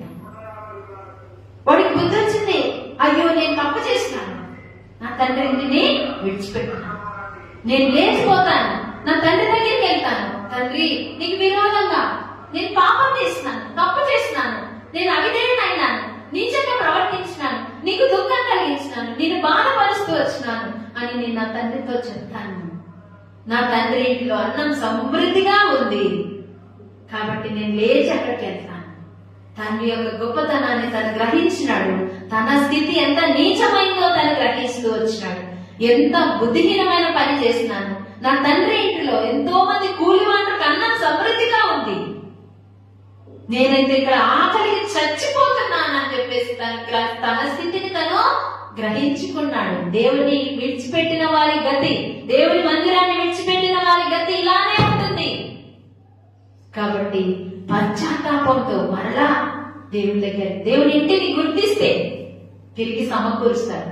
ఏం చేసిందంటే తండ్రి, వాడు ఇంకా దూరంగా ఉన్నప్పుడు పరిగెత్తుకొని పోయి వాడి మెడ మీద పడి ముద్దు పెట్టుకొని ప్రశస్త వస్త్రాలు తీసుకొచ్చి ఉంగరం పెట్టి కాళ్ళకు చెప్పులు తొడిగించి ఎంత ఘనతనో దేవుడిస్తూ వచ్చినాడు. దేవుడింటికి మరలా తిరిగిరా. ఒకవేళ తప్పిపోయినావేమో, మనుషుల ఆలోచనలను బట్టి, మనుషుల తలంపులను బట్టి నువ్వు దేవుని యొక్క గొప్పతనాన్ని నువ్వు గ్రహించలేకపోతున్నావేమో. మనుషులు మనల్ని నష్టంలోకి నడిపిస్తారు. మనుషుని ఆలోచన మనకు నష్టాన్ని కలిగించింది. దేవుని ఆలోచన శ్రేష్టకరమైంది. దేవుని మాట ప్రకారం నడవడానికి నువ్వు నేర్చుకో. దేవుడు నీతో ఏం చెప్తున్నాడో అది విను. ఆ మాట ప్రకారం ప్రవర్తిస్తే దేవుడు నిన్ను ఆశీర్వదిస్తాడు, నిన్ను నీ బిడ్డల్ని దీవిస్తాడు. ఈ యొక్క మూడవదిగా ఎవరి బుద్ధిమంతుడు అంటే తన స్థితిని గ్రహించేవాడు. మన స్థితి ఏంటో, నేను తప్పిపోయినానే, అయ్యో ఎందుకు నాకు ఈ శ్రమలు వస్తున్నాయి, ఎందుకు నా కుటుంబంలో కరువు, ఎందుకు నా ప్రార్థనకు జవాబు రావట్లేదు అని కూర్చొని ఒకసారి ఆలోచించు. నువ్వు ఎక్కడ తప్పిపోతున్నావో, ఎక్కడ జారిపోతున్నావో ఆ విషయం ప్రభుని అడిగితే దేవుడు తెలియజేస్తాడు. వెంటనే పశ్చాత్తాపడి వద్దు ప్రభా, ఇలాంటి బ్రతుకొద్దు, నాకు నిజమైన బ్రతుకొద్దు, నిన్ను సంతోషపరిచే జీవితం నాకు దయచేయి, నువ్వుంటే చాలు. దేవుడు ఉంటే మనకు అన్ని ఉన్నట్టు. కాబట్టి ఆయనను కోరుకోవాలా, ఆయన సహవాసాన్ని కోరుకోవాలా, ఆయన సన్నిధిని కోరుకోవాలా. నిరంతరం నాతోనే ఉండు ప్రభా, నన్ను విడిచిపెట్టిపోవద్దు ప్రభా, నువ్వు నాతోనే ఉండు ప్రభా అని ప్రార్థన చేస్తూ వచ్చినాడు. ఎవరో వ్యక్తి, నిన్ను విడిచిపెట్టాను నేను, నువ్వు పోవద్దు ప్రభా అని ప్రార్థన చేసినాడు. ఎవరు? ఎన్ని సంవత్సరాల నుంచి వింటున్నాం, దేవుని వాక్యం చదువుతున్నాం. యాకోబు, నువ్వు నన్ను ఆశీర్వదించు ప్రభా, నువ్వు నన్ను ఆశీర్వదించకపోతే నేను నిన్ను విడిచిపెట్టాను ప్రార్థన చేస్తూ వచ్చినాడు. దేవుని ఆశీర్వాదం పొందుకున్నాడా లేదా? ఇస్తాడు దేవుడు. నువ్వు నిజమైన పశ్చాత్తాపంతో ఆయన పాదాలు పట్టుకో, ఆయన దగ్గరికి రా. బుద్ధిహీనంగా దేవుని సన్నిధి కోల్పోయిన ఆ స్థితిని జ్ఞాపకం చేసుకో. ఆ దినాల్ని జ్ఞాపకం చేసుకొని పశ్చాత్తాపంతో మరలా దేవుని ఆశీర్వాదాన్ని పొందుకో. నువ్వు కోరుకుంటే ఆయన తప్పకుండా ఇచ్చేవాడుగా ఉన్నాడు. చూడండి మత్తయి సువార్త 18వ అధ్యాయము 13వ వచనం. వాడు దాని కనుగొనిన ఎడల 99 గొర్రెలను గురించి సంతోషించినంత కంటే దానిని గురించి ఎక్కువగా సంతోషించినట్టు మీకు నిశ్చయంగా చెప్పుతున్నాను. కాదమ్మా, మత్తయి సువార్త, లూకా సువార్త క్షమించండి, లూకాసు వార్త 18:13. అయితే సుంకరి దూరంగా నిల్చుంది.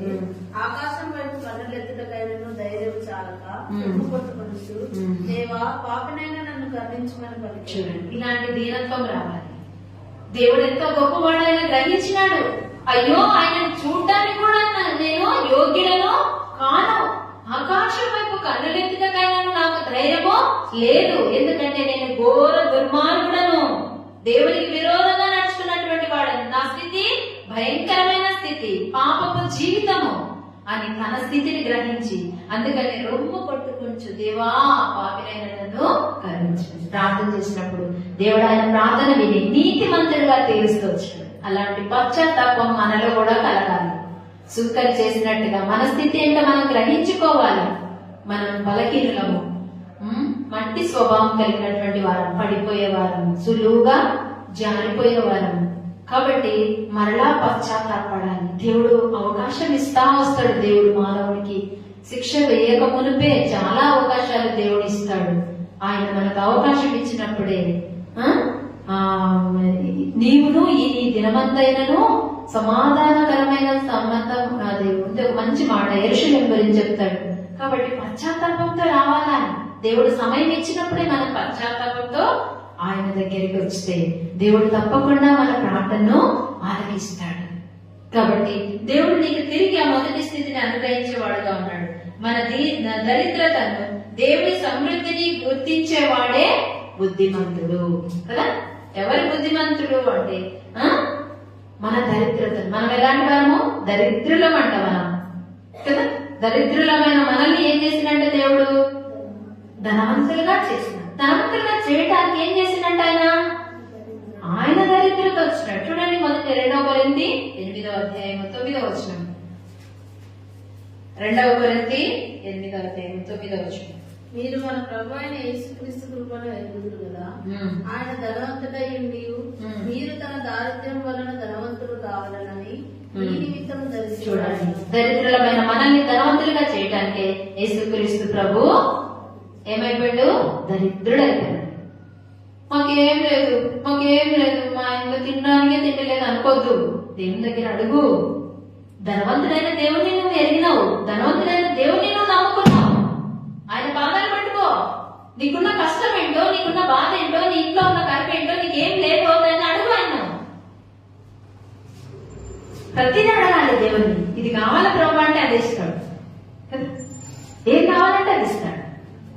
పండుగ దినాల్లో కూడా తెల్ల చెరగా ప్రభు నాకు అని ప్రార్థన చేసిన నిజంగా దేవుడు అంటే మనం ఏది అడిగితే అది ఇస్తాడు అని చెప్తున్నాను. రుజువుపరిచే దేవుడు ఆయన. మనం ఏది అడుగుతామో అది తప్పకుండా ఆయన ఇస్తాడు. ఆయన పక్షపాతి కాదు.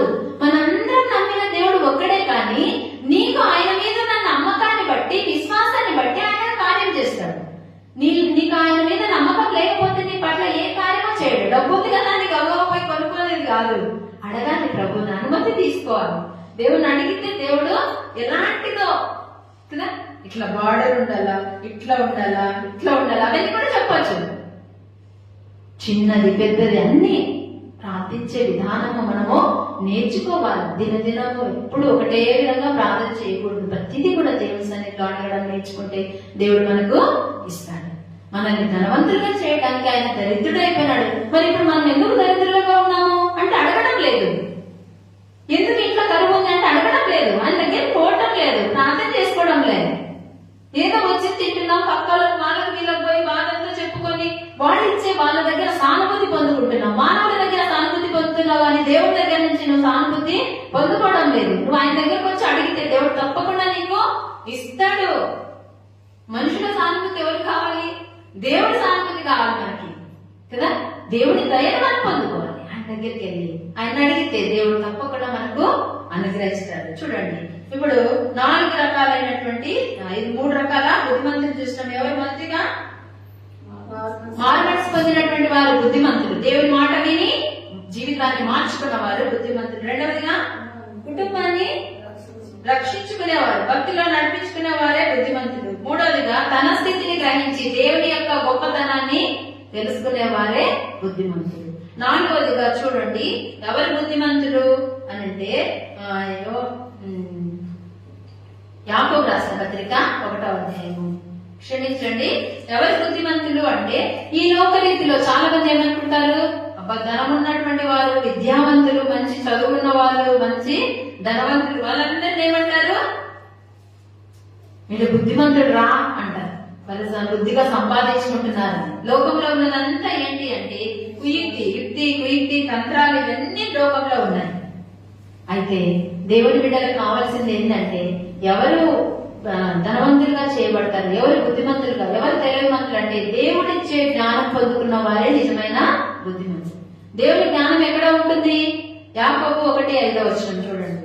మీలో ఎవరికైనా జ్ఞానం కలుగు అన్నాడు కదా, అతను దేవుని అడగవలను, అప్పుడు అది అతనికి అనుగ్రహింపబడదు. ఆయన ఎవరిని గద్దింపక అందరికీ ధారాళంగా దయచేవాడు. చూడు, నువ్వు ఎవరితో మాట్లాడడానికి నీకు జ్ఞానం అవసరం, నువ్వు పని చేసుకోవడానికి, ధనం సంపాదించుకోవడానికి జ్ఞానం అవసరం, ఉద్యోగం సంపాదించుకోవడానికి జ్ఞానం అవసరం, చదువుకోవడానికి జ్ఞానం అవసరం కదా. ఈ జ్ఞానం ఎక్కడుందంట? దేవుని దగ్గర ఉందంట. మీలో ఎవరికైనా జ్ఞానం కొద్దుగా ఉంటే అతను దేవుని అడగాలి. ఆయన ఎవరిని గద్దించకుండా అందరికీ దారాలి. ఈ లోక సంబంధమైన జ్ఞానము కంటే దేవుడిచ్చే జ్ఞానము 10 శ్రేష్టమైనది. దేవుడిచ్చే జ్ఞానము 10 శ్రేష్టమైనది. చదువుకున్న వాళ్ళు చాలా సార్లు, నేను ఒక స్కూల్లో టీచర్ గా పనిచేస్తా ఉన్నా. ఆ స్కూల్ కరస్పాండెంట్ వేరే జాబ్ చేస్తాడు, కడపలో ఉంటాడు. అయితే స్కూల్ మొత్తం నాకు అప్పగించినాడు. అక్కడ నా కింద ఒక 5 మంది టీచర్స్ ఉండేవాళ్ళు. చిన్న స్కూలు మొత్తం అదంతా కూడా చూసుకునేదాన్ని. అయితే అక్కడ ఆ స్కూల్లో క్రిస్టియన్ ప్రేయరే స్టార్ట్ చేసినాను. అప్పుడే ప్రభుని అంగీకరించిన కాబట్టి బైబిల్ చదవడము, దేవుని పాట పాడడము, తర్వాత ప్రేయర్ చేసేవాళ్ళు. అట్లా వాళ్ళు మా స్కూల్ పెట్టిన కరస్పాండెంట్ తమ్ముడు ఒకసారి మా స్కూల్ కి వచ్చినాడు అనమాట. ఆయన బీటెక్ చేసిండు, గవర్నమెంట్ జాబ్ చేస్తున్నాడు. అతను మా దగ్గరికి వచ్చినాడు. వచ్చేసరికి సార్ కరస్పాండెంట్ వాళ్ళ తమ్ముడు కదా అని చెప్పేసి ఏం చేస్తున్నాడంటే, సార్ మీరు చదవండి అని బైబిల్ ఇచ్చినాడు అనమాట. బైబిల్ ఇచ్చి ఇక్కడ నిలబడుకున్నాడు. ఆయన బైబిల్ చదువుతున్నాడు, మీరు నమ్ముతాడు, అంతా తప్పులు చదువుతున్నాడు. బీటెక్ చదివినాడు. లోక సంబంధమైనటువంటి జ్ఞానము దైవికమైన జ్ఞానంతో సరిపోల్చలేము. లోక సంబంధమైన జ్ఞానం కంటే దేవుడి జ్ఞానం, దేవుడిచ్చే జ్ఞానం 10 శ్రేష్టమైనది. ఆ జ్ఞానం నీకు కావాలంటే దేవుడిని అడగాలి. ఆ జ్ఞానం నీకు కావాలంటే దేవుడి వాక్యాన్ని చదవాలి. దేవుడి వాక్యం చదివే వాళ్ళ జ్ఞానం కంటే లోక సంబంధమైన జ్ఞానము చాలా తక్కువ.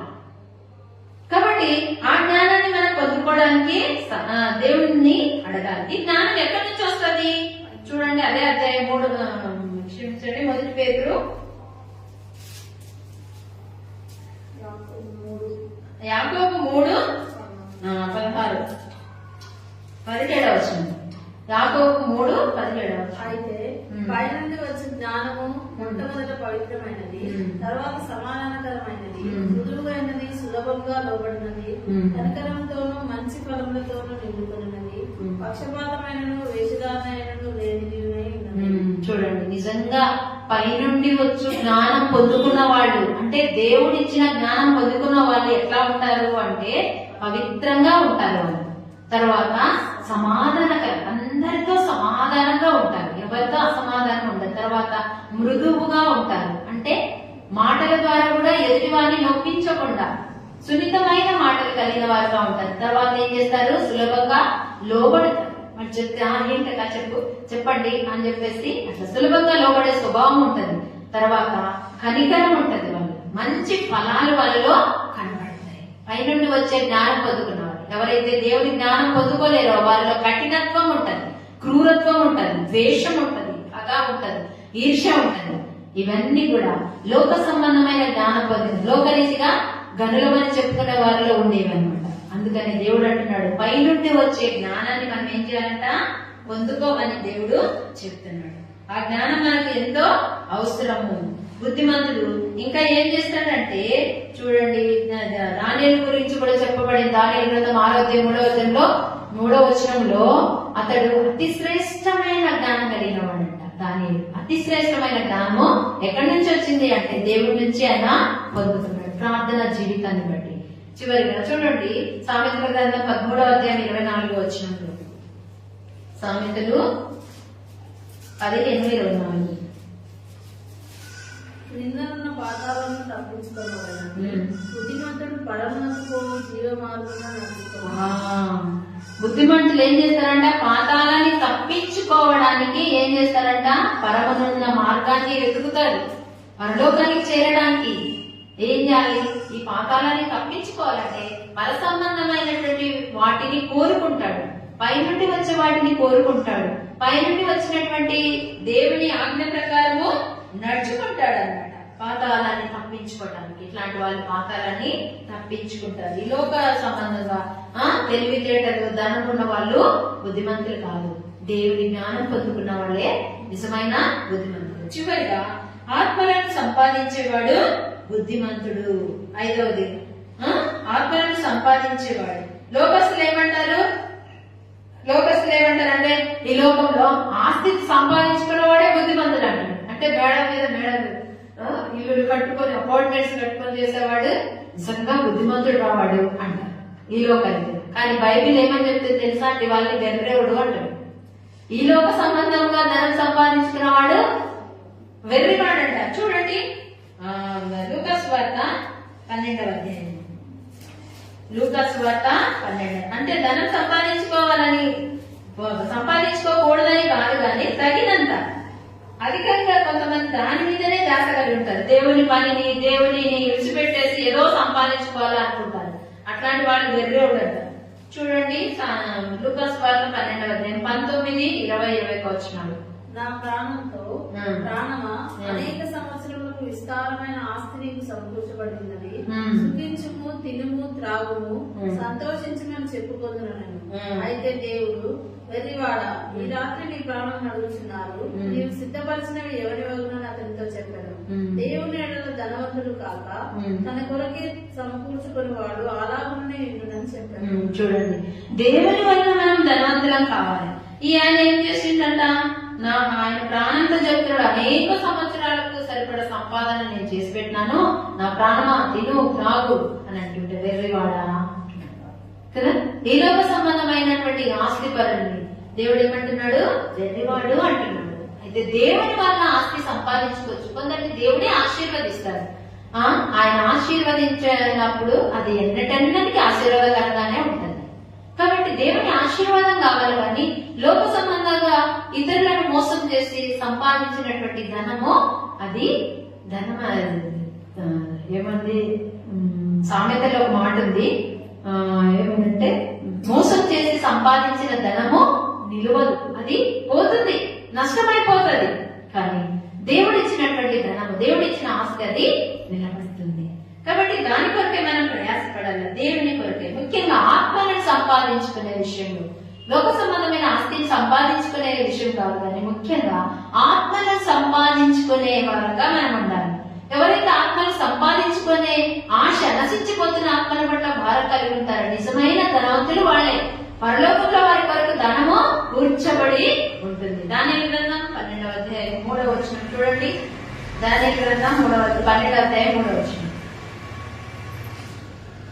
బుద్ధిమంతులైతే ఆకాశ మండలంలోని జ్యోతులను పోలిన వారే ప్రకాశించెదరు.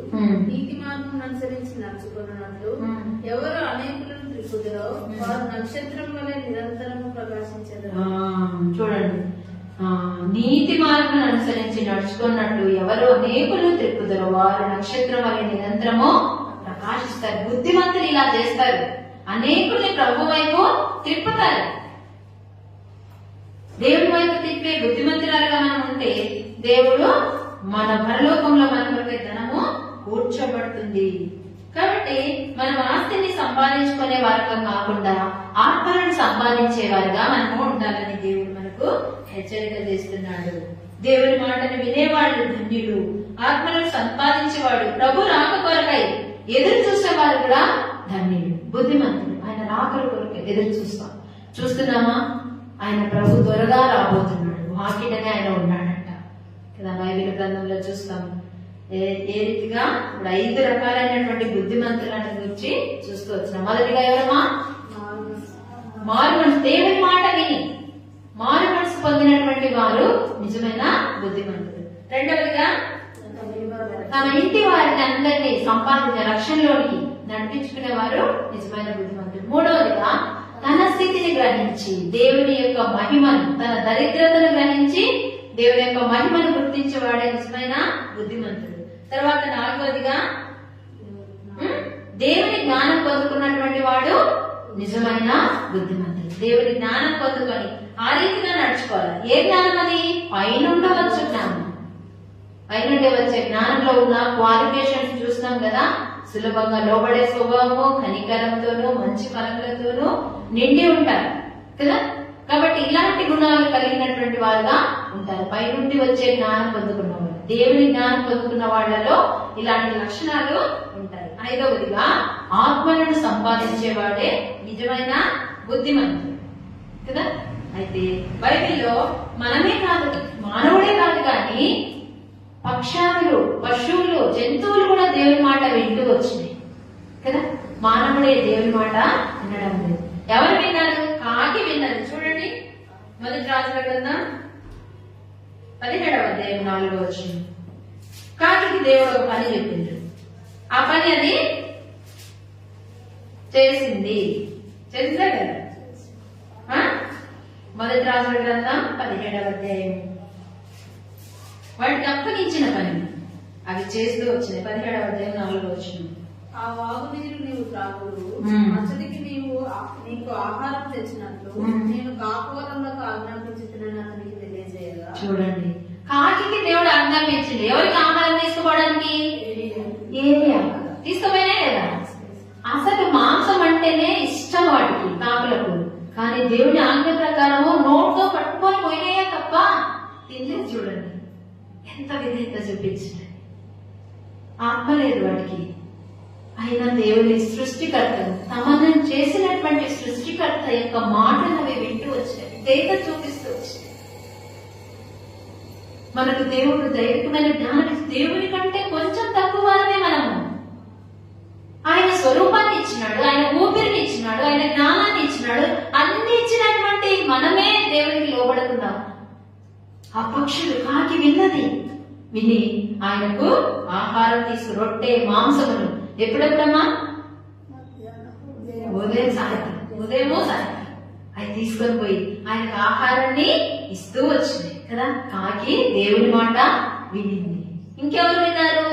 చూడండి, యోనా గ్రంథం 1వ అధ్యాయం 17వ వచనం. యోనా గ్రంథం 1వ అధ్యాయము 17వ వచనం. గొప్ప మత్స్యం ఒకటి యోనాను మృంగవలనని యెహోవా నియమించి ఉండగా యోనా 3 దినములు ఆ మత్స్యం యొక్క కడుపులోనే ఉండెను. చూడండి, ఇదంతా కూడా మనకు తెలుసు.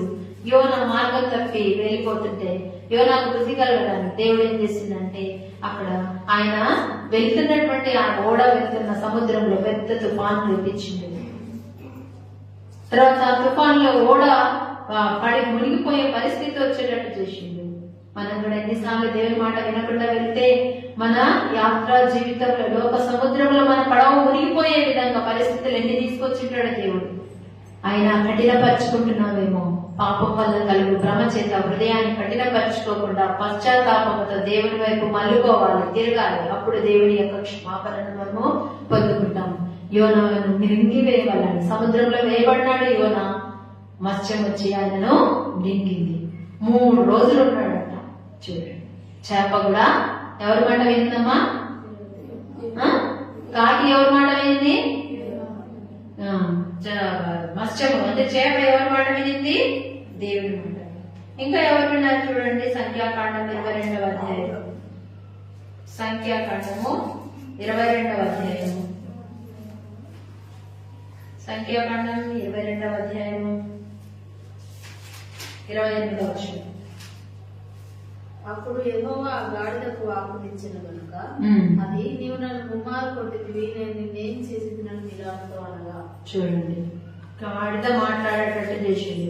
ఆయన ఎవరు? ప్రవక్త.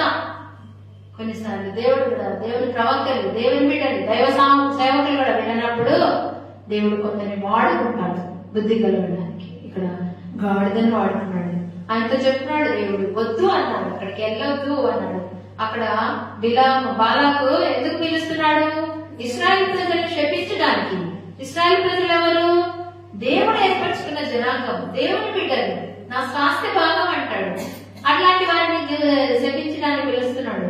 అయితే ఈయనేమన్నాడంటే దేవుడు ఫస్ట్ వద్దన్నాడు. సరే అని మళ్ళీ గమనండి. మళ్ళీ ఆయన ఏం చేసిండు, బంగారం అవన్నీ నువ్వు పొందుకోవడం నీ దేవుడికి ఇష్టం లేదు, అందుకే రాలేదని అంటే తర్వాత మళ్ళీ అడుగుతాడు.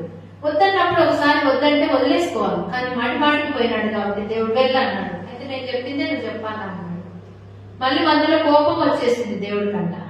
ఆయన వెళ్తుంటే, గాడిద మీద వెళ్తుంటే కోపం వచ్చి దూతను పంపిస్తాడు. ఖడ్గం తీసుకొని పోయి ఆయన చంపాలని పోతాడట. అయితే ఆ ఖడ్గం పట్టుకున్న దూతను గాడిద చూసి ఆ ఖడ్గం మీద పడకుండా తప్పిస్తూ వచ్చింది. 3 సార్లు అలానే చేస్తూ వచ్చింది.